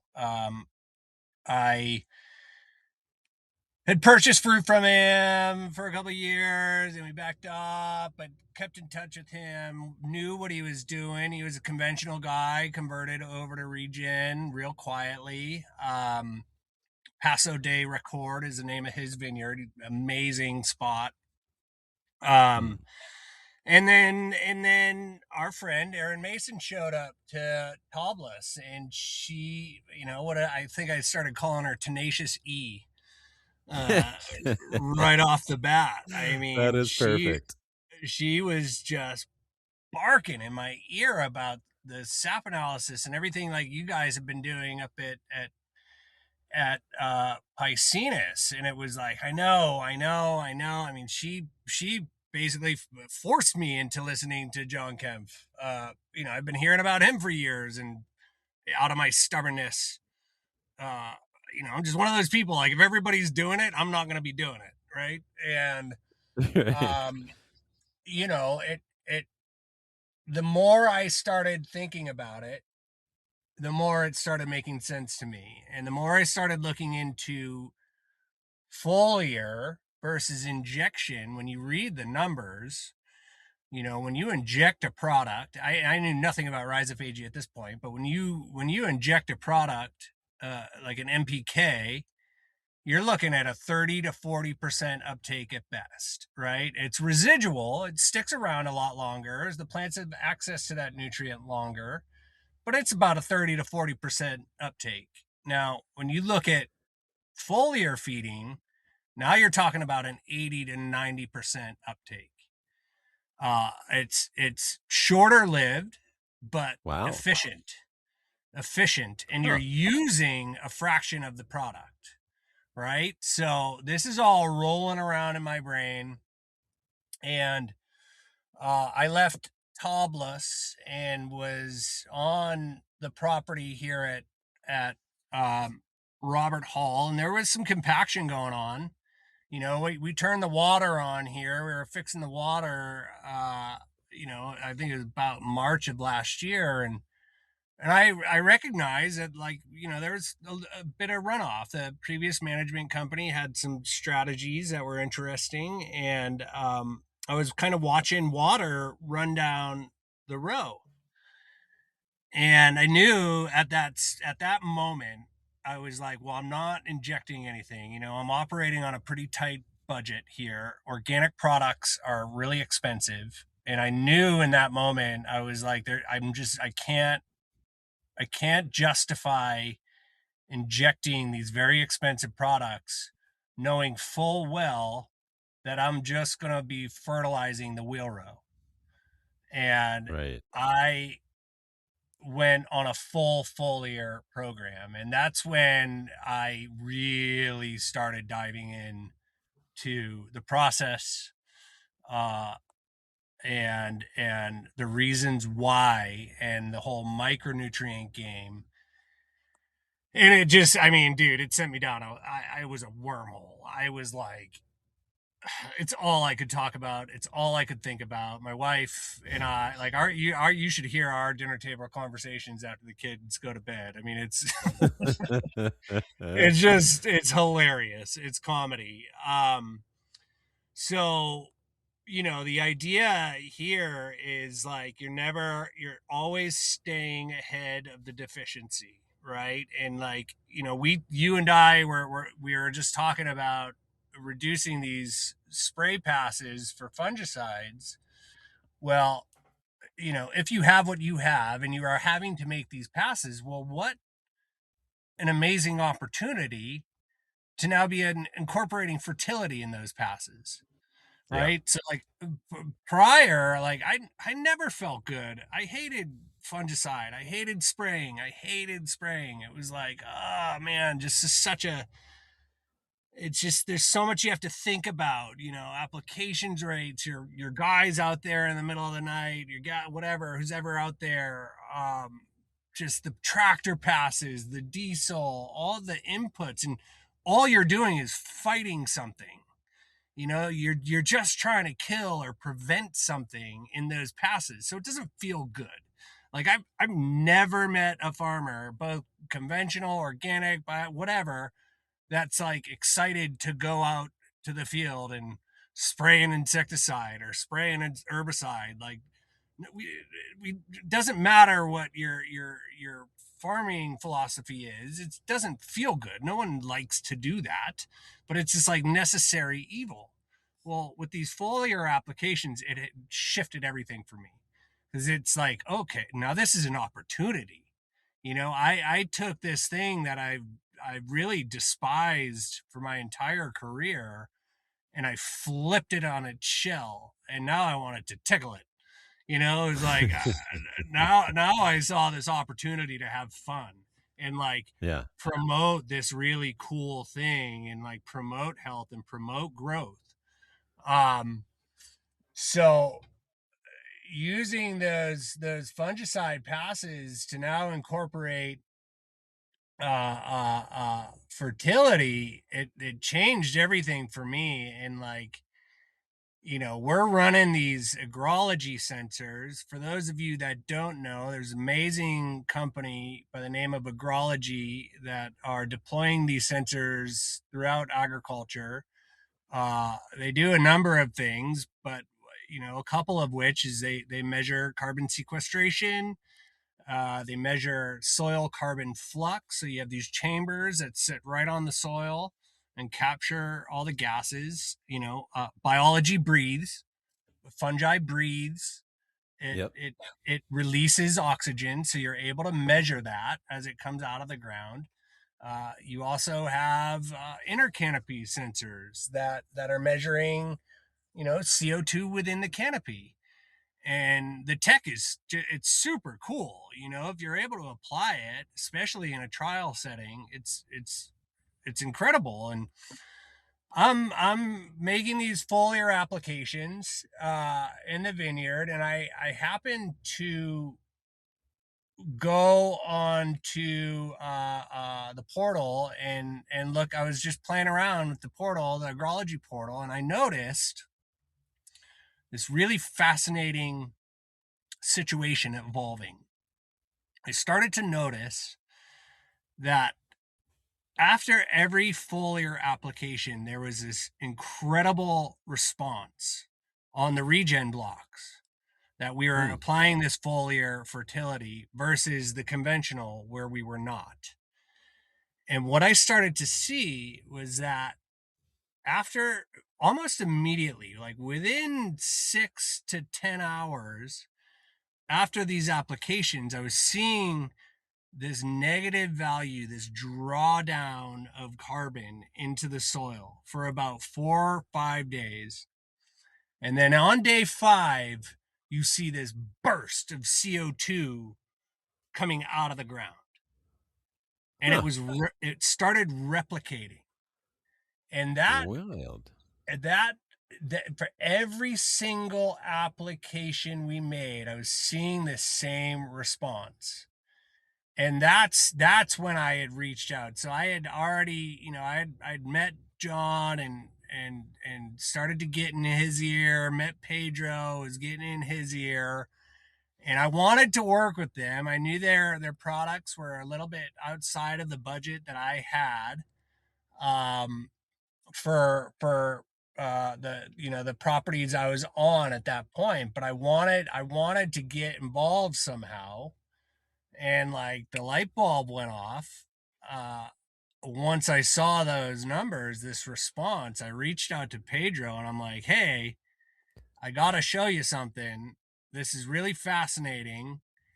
I think you guys want to see this. I think this could be really interesting for you, because John has spoken about, you go back through his podcast, he's spoken about foliar applications Yeah. being a major benefit for soil biology. And it's like those two, it's hard to connect those dots, right? It's kind of hard to connect those dots. But I saw this response and I'm like, oh my God, like this is exactly what he has been talking about for years. So And what has he said why? I mean, what is that? What are you seeing? Like what is happening? so essentially what's happening, and we are not, now it's like focus. Now I got, I'm on board. AEA is on board with the trial 3 year. We're most of the year through the first of 3 years. We got agrology. They hooked us up with it. So we got 5 sensors in total, 2 in the conventional, 3 in the regen. Um, and um, Basically, so what we're seeing is these directed foliar applications. And I know this started with sap analysis. It's coming Right. through the use of sap analysis and making targeted corrections with foliar applications, mostly with micronutrients. What we're seeing is this incredible absorption of the grapevines, and through the healthy response of the grapevines, they are now, I guess you would say, they're probably the photosynthetic efficiency is increasing exponentially, which in turn sends a ton of root exudates into the root system and into the soil, right? Uh-huh. So you're getting this massive flush of carbon being deposited into your soil, into your soil profile. So that's what we're measuring, that with that carbon flux, right? We're seeing this Yeah. negative value being pulled down into the ground. And then, all those root exudates are kind of proliferating down there, and that biology responds and starts multiplying and multiplying and multiplying and feeding and using and feeding on this root exudate, all this sugar. And then day 5, that population just explodes, and they release all this CO2 through the soil and through into the atmosphere. And it's like clockwork, Adam. It's Huh. clockwork. It's like That's amazing. four days of this drawdown, and on day 5, day 6, this incredible burst. Um, so the idea is basically like, through nutrition and through foliar applications and creating these targeted uh, or meeting the demands of the vine when it needs these nutrients, you're creating a very healthy plant, and that plant's responding. It's saying thank you, right? And it's like, Yeah. it's using and absorbing these nutrients where and when it needs them, and then it's taking that excess carbon and throwing it into the soil and giving it to the biology, Hmm. right? And we're not putting any nitrogen through the drip, right? So now you're promoting the rhizophagy process. You're creating that connection, that deeper connection with the plants. And it's a way of, I guess, yeah, feeding and promoting your soil microbiology. And it's like, again, it's like a concept that people have talked about for years, and I am pretty positive that this is the only trial in the world that is actually showing this response in real time. And we are measuring this in real time. I mean, it is a minute to minute situation here that we're capturing data. Yeah, it's Um, wild. and man, it is so, I mean, and this is just one piece of what we're seeing. It is so fascinating to watch this response, right? And it's like, if the goal now, like my goal, if the goal now is to promote rhizophagy at all costs, well, then foliar applications is just another tool to do that, right? And Right. and you're not only are you promoting rhizophagy, but you're meeting the demands of the plant as it needs them through the sap analysis, right? Because you're watching the blood of the plant, and you're addressing deficiencies before you see any signs and symptoms of them occurring.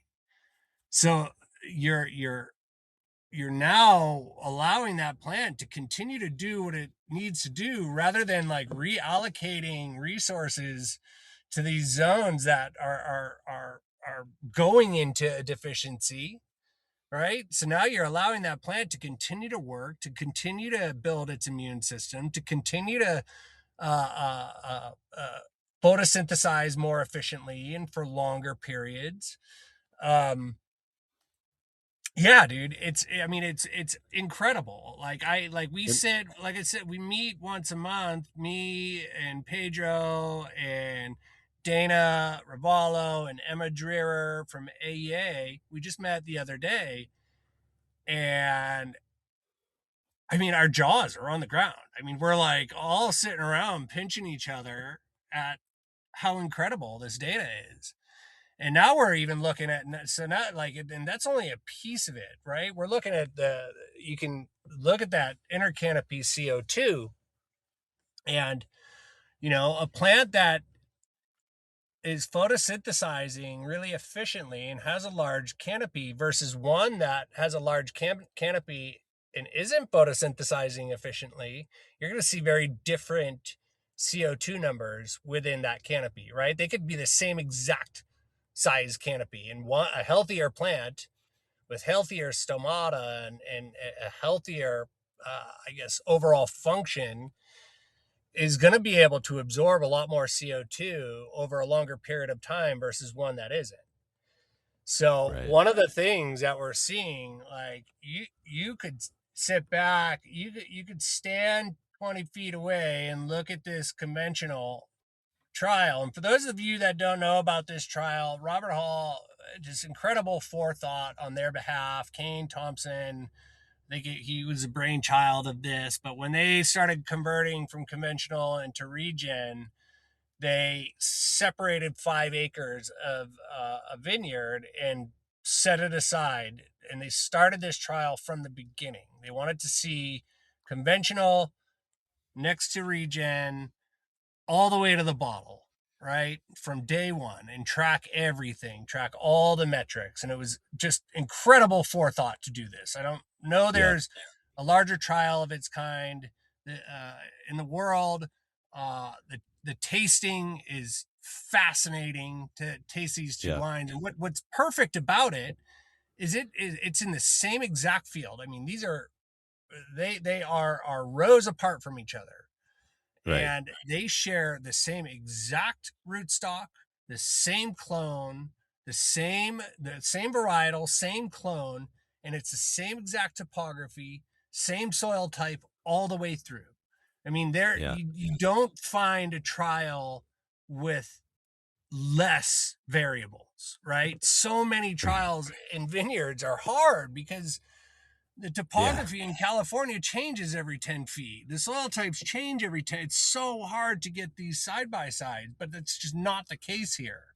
So it's Yeah. a true apples to apples. It's as close to apples as you can possibly get. Yeah.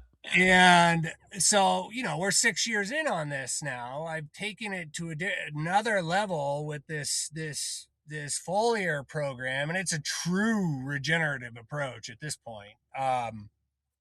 And uh what we're pulling out of it, so you can stand back and look at these two blocks side by side. You can stand 10 feet away and see them. And I would say 9 out of 10 people are going to look at that conventional block without knowing which is which, and they're going to say that block is way healthier. The canopies are way bigger, those leaves are bigger, those shoots are touching, versus the regen, which is smaller. It's more dense. It's still pretty big, but it's more dense, you know. Hmm. Um, and then when you walk up into the conventional and you look at the shoots and you look at the leaves, you're going to see much bigger leaves in the conventional for the most part. We're going to start actually weighing leaves now when we run saps, because I want to start Oh yeah. capturing that number. You look at the conventional, you got longer shoots, you got kind of longer internodes. The leaves start off really big, and then they pretty quickly are dropping down in size the closer to the tip you get. It's very orderly, right? Your oldest leaves are Yeah. biggest. The next one's a bit smaller. The next one's a bit smaller. Very orderly fashion. They also are thinner, right? You can they kind of like it's like kind of wet paper when you rip them apart, Yeah. right? They're very kind of flimsy and thinner. From observation, we're going to start trying to actually capture this. When you Yeah. walk into the region, what we're seeing are shorter shoot lengths. The internodes are stacked up, right? They're very short internodes. And then when you Okay. look at the leaf size, there isn't this drastic change, right? Like, I'd say that whole middle section of the shoot, all the leaves are really similar in size. They're smaller. They're also thicker. Like when you roll them and you squeeze them, they'll snap, right? And they seem to Yeah. have this like waxier cuticle. So now I'm looking at these two blocks, or these two different leaves, and I'm thinking, like, well, this smaller leaf looks way healthier to me up close. And Yeah. without knowing the the true plant physiology of what's going on, I'm going to assume here that I have a tougher leaf, I'm going to assume that this waxier layer is a level of protection, right?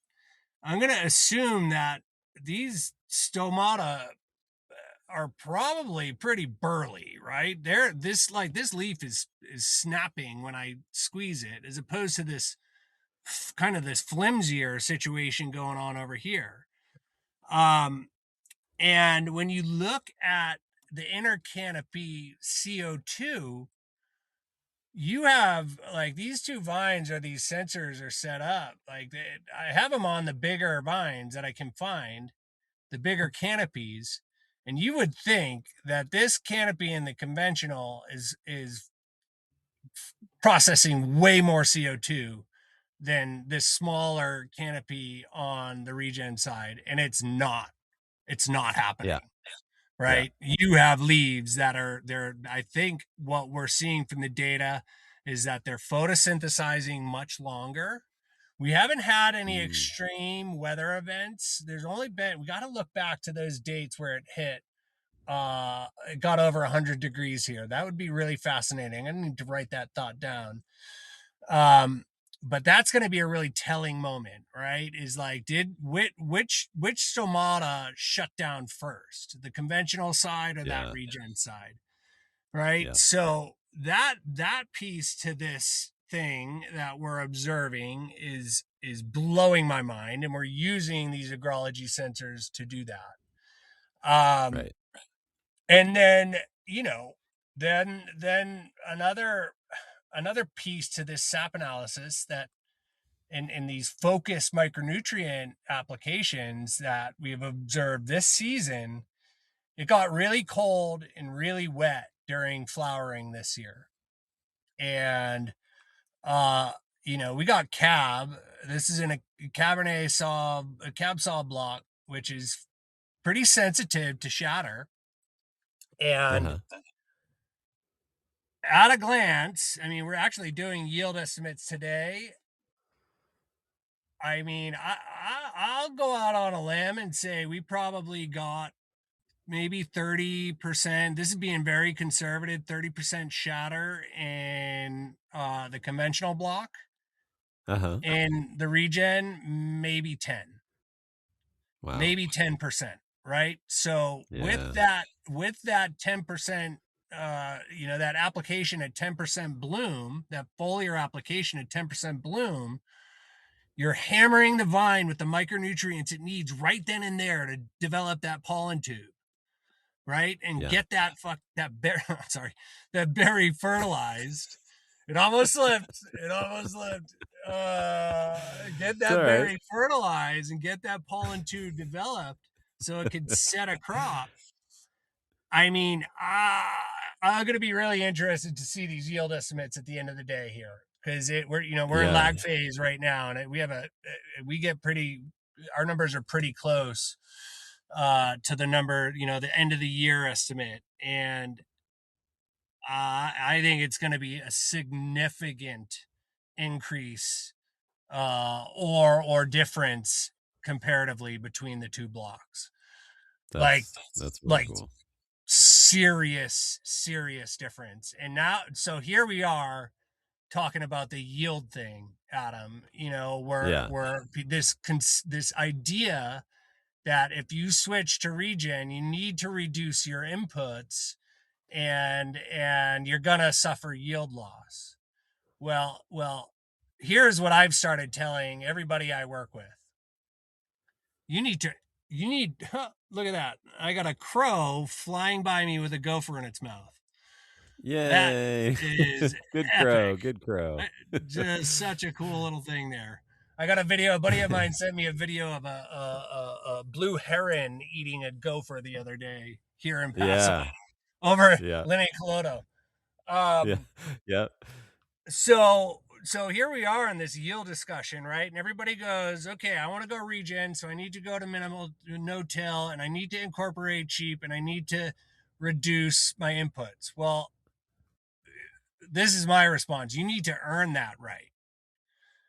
You need to earn the right to reduce inputs. You need to earn the right to incorporate sheep. You need to earn the right to go to minimal or no-till systems.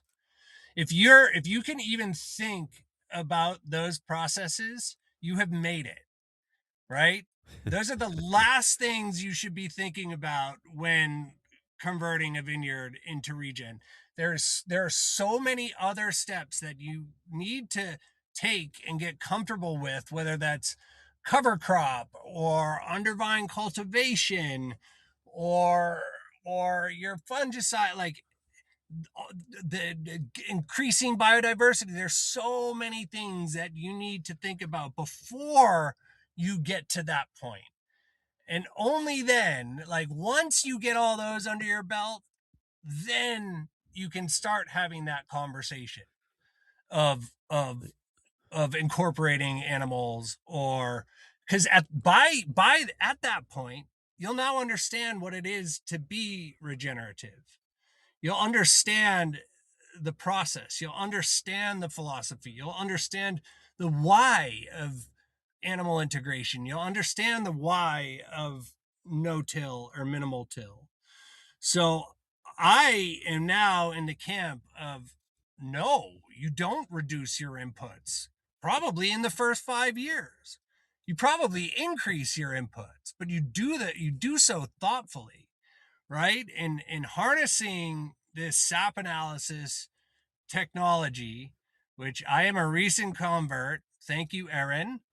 I'm a recent convert. Uh, and others before her, but I love to, give credit where it's due because she was in my ear every day for a couple years.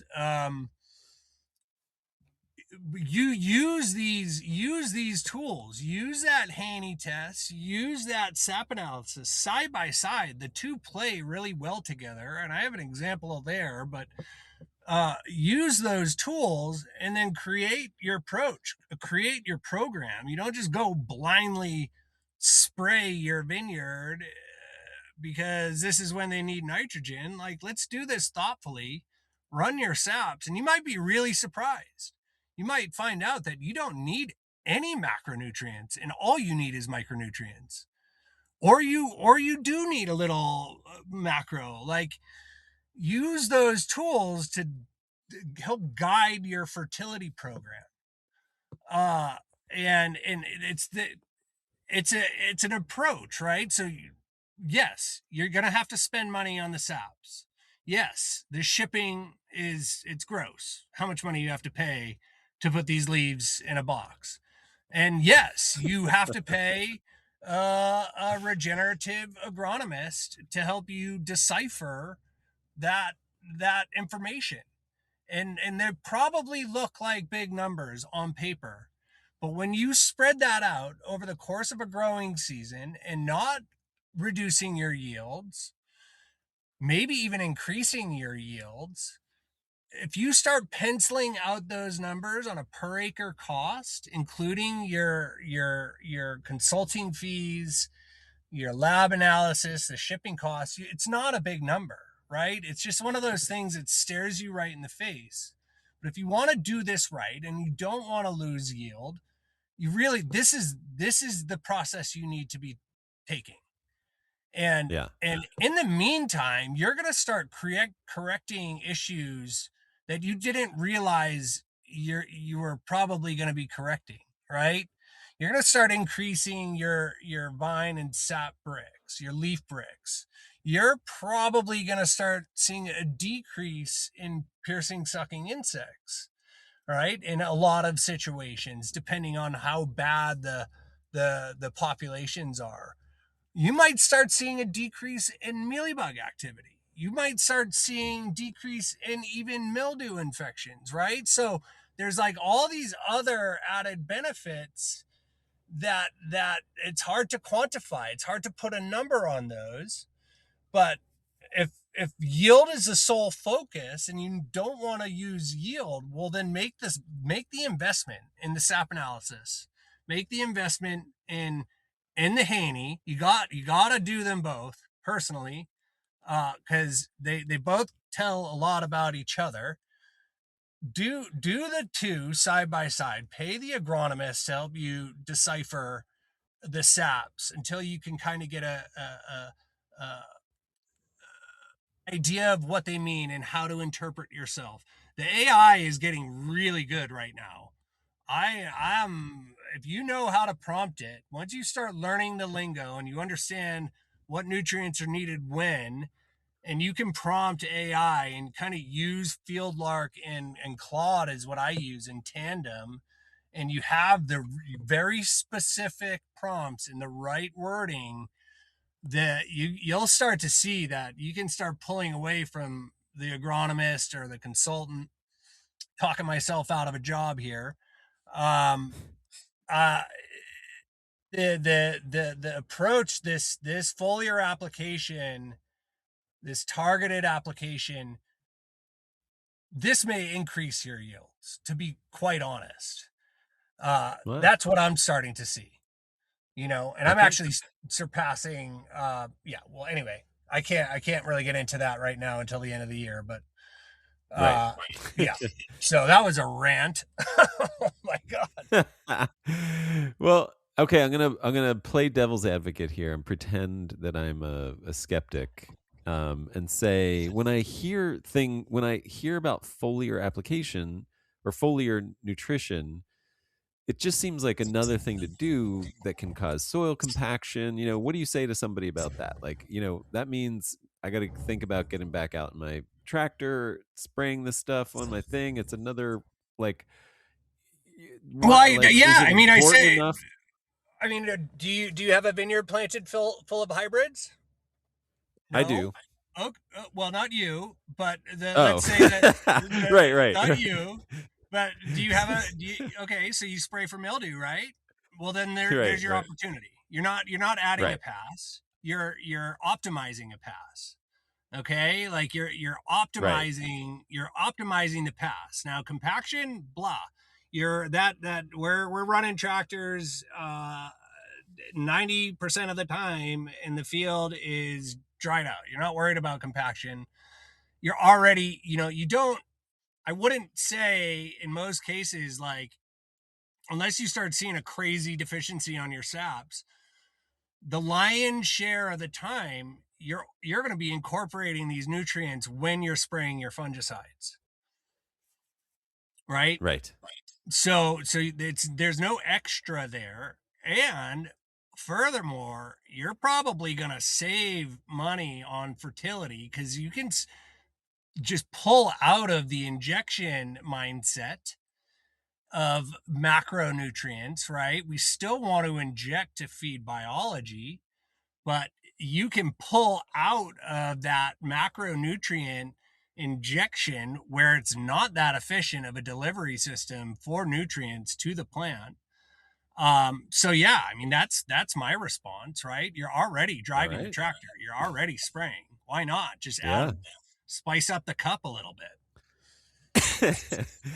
Nice. Um, well, man, I know you are a busy person, and behind it is, the solstice right now, and we got got vineyards to take care of.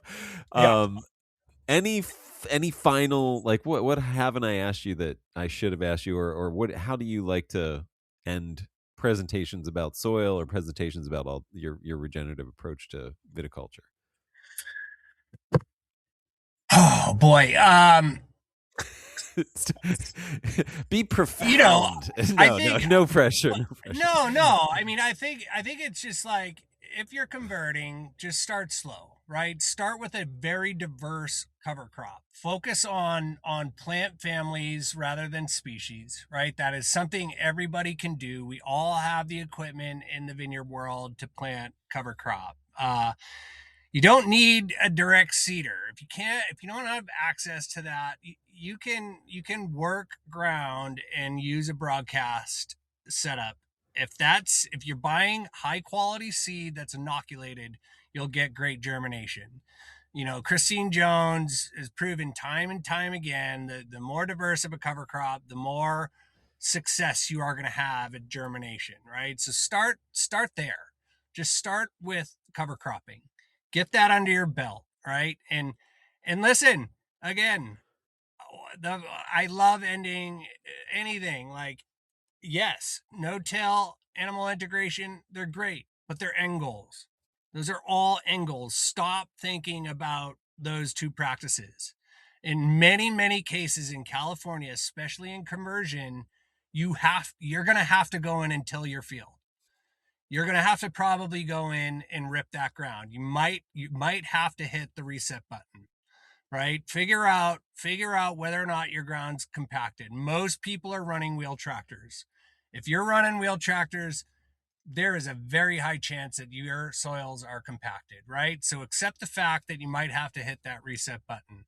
Start slow, plant your cover crops, and then figure out the soil game. Start learning about your soil type.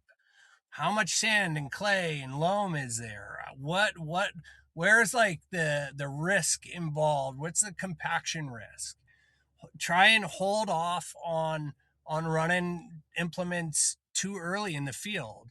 A shaggy vineyard is okay. Like weeds, there are no weeds. In my mind, it's like they're not Yeah, weeds. I, You I can't, you agree. gotta stop looking at them as weeds. They're trying to tell you something, right? If Yeah. you have a ton of one plant and your solution is to just keep shoveling them out, well, good luck. I mean, I don't know what's that. That you're gonna constantly be rolling that wheel up the hill. It's like Yeah. those plants are trying to tell you something. Whether your soils are compacted, whether they're depleted in this, whether you have salt, right? So look at all those Yeah. plants that you've seen as problems for all these years, and read about them. Read about the environments that they like to grow in.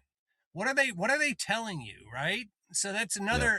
another key to like getting your mind into this regen system, right? Start with what is there. What is what is my context here? Like what is Yeah. my vineyard? What is going on? What is growing? Uh and then just kind of work your way through that process with those end goals being those cute little sheep that you can start taking pictures of and putting it on Instagram, with those practices being that like those, let them be your end goals, right? and Yeah. and and just don't even think about that side of regen right now, those tangible sides that everybody is pushing. Those are not that those are It takes a long time to become Piscinus Ranch. It takes a long time to become Talbos Creek or Gurgitch. Like these are properties that have devoted the lifetime of their farming to this system, right? So if you're just Yeah. doing that conversion, the other thing is like figure out a way to get systemics out of your program, right? Yeah. Get off the herbicides, get off the fungicides. There's a lot of other products out there. I've been using cinnamon based fungicides now for the last 3 years, and let me tell you, they are extremely successful. It is the only thing I have sprayed on properties now going on 3 years with Wow. with incredible success. Yeah. So find alternatives. There's a lot of bio fungicides out there now running around, and just like be cognizant of these alternate paths. I'm really lucky. I'm a first generation farmer. I don't have a dad or a granddad telling me that that's a stupid idea, or no, this is how you do it, right? But Yeah. I know a lot of people aren't in that situation. So try and break the mold a little bit, right? There's Yeah. a lot of people that are doing this right now. Look to Yeah. people, look to other growers. This regenerative community is so incredible. It is like everyone is so willing to share their experiences, and yeah, and then be ready to fuck up. Like you are Yeah. gonna make mistakes if you don't bring in a consultant, which I highly recommend. I made all the mistakes. If you want to avoid making the same mistakes I have, and kind of get you to point B a little bit quicker than the rest of us that have gone down this path, then do it. But be ready to for failure, and don't see that failure as a failure. See it as an opportunity, and this opportunity to learn and grow. um yeah, and again, just start slow. Just go with the things that you can handle. Don't think about the sheep. Don't think about the sheep at all. And plant more Yep. Yep. hybrids. I was gonna say that. Perfect. Well, thanks, Jordan. It's great to talk. Thank you for doing this. This is fantastic stuff. I'm really excited to share this with everybody. I really appreciate your time for this. I love it, Adam. I had a lot of fun with you. It was such a pleasure meeting you. I feel like I knew you, in a weird way, and I I love. know. Yeah. I am going to get on my soapbox and promote hybrids.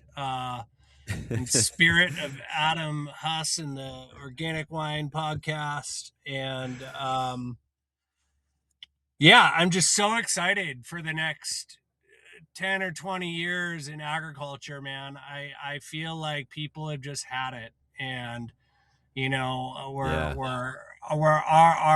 our some of our decisions are being forced by assholes starting wars in fucking Iran, and it's just Yeah. ridiculous. We should not be farming like this anymore. And we are now Yeah. proving with science that we do not need to.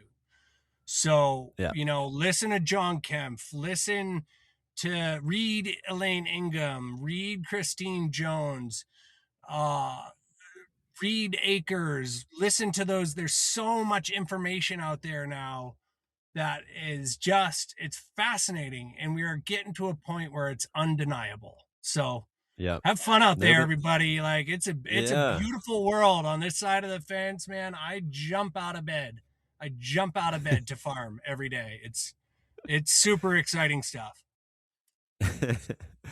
Thanks, Jordan. That's fantastic. I appreciate All it. right, buddy. Hey, welcome to Beyond Organic Wine. Thanks so much for listening. I'm Adam Huss. Beyond Organic Wine is a resource base for growing wine from an ecological foundation. I hope it inspires and informs you in ways that empower you to shape the future of wine with holistic, regenerative, and ecological values as your guides. If you'd like to support Beyond Organic Wine and make free episodes like this and all the other content possible, you can subscribe on the Substack app or at beyondorganicwine.substack.com. This work is entirely listener supported. A huge thanks to those of you who already subscribe. I couldn't do it without you. There are a couple resources that I'll link to on the Substack post for this episode because they get mentioned in this episode. Kane Thompson and the Regenerative Organic versus Conventional side-by-side trial at Robert Hall Winery in Paso Robles gets mentioned a couple times, and I recorded a really fantastic episode with Kane last year that I'll link to. It's called The World's Largest Regenerative Organic Viticulture Trial is Really Hopeful. Also, we talk about Pierce's disease, and this is a really urgent issue in California right now, not because Pierce's disease is new to California, but because the big-moneyed interests in California wine just realized that they can capitalize on the fear caused by the discovery of sharpshooter insects on vines sold at Costco to get the government to subsidize their pesticide and herbicide costs. We need to speak out about sane ecological approaches and offer real alternatives to the conventional approach to quote-unquote pest control, and we need to speak up urgently and immediately. And I recorded an article offering a sane perspective and some real solutions for California wine growers to deal with Pierce's disease, and I'll link to that. I want to start this episode with a quote that can be seen in many lights, like all good poetry, but since the quote is from Wendell Berry, I think it's fair to assume he wouldn't mind us reading this with regenerative viticulture in mind. It's from his book of poems titled A Small Porch. To care for what we know requires care for what we don't. The world's lives dark in the soil, dark in the dark.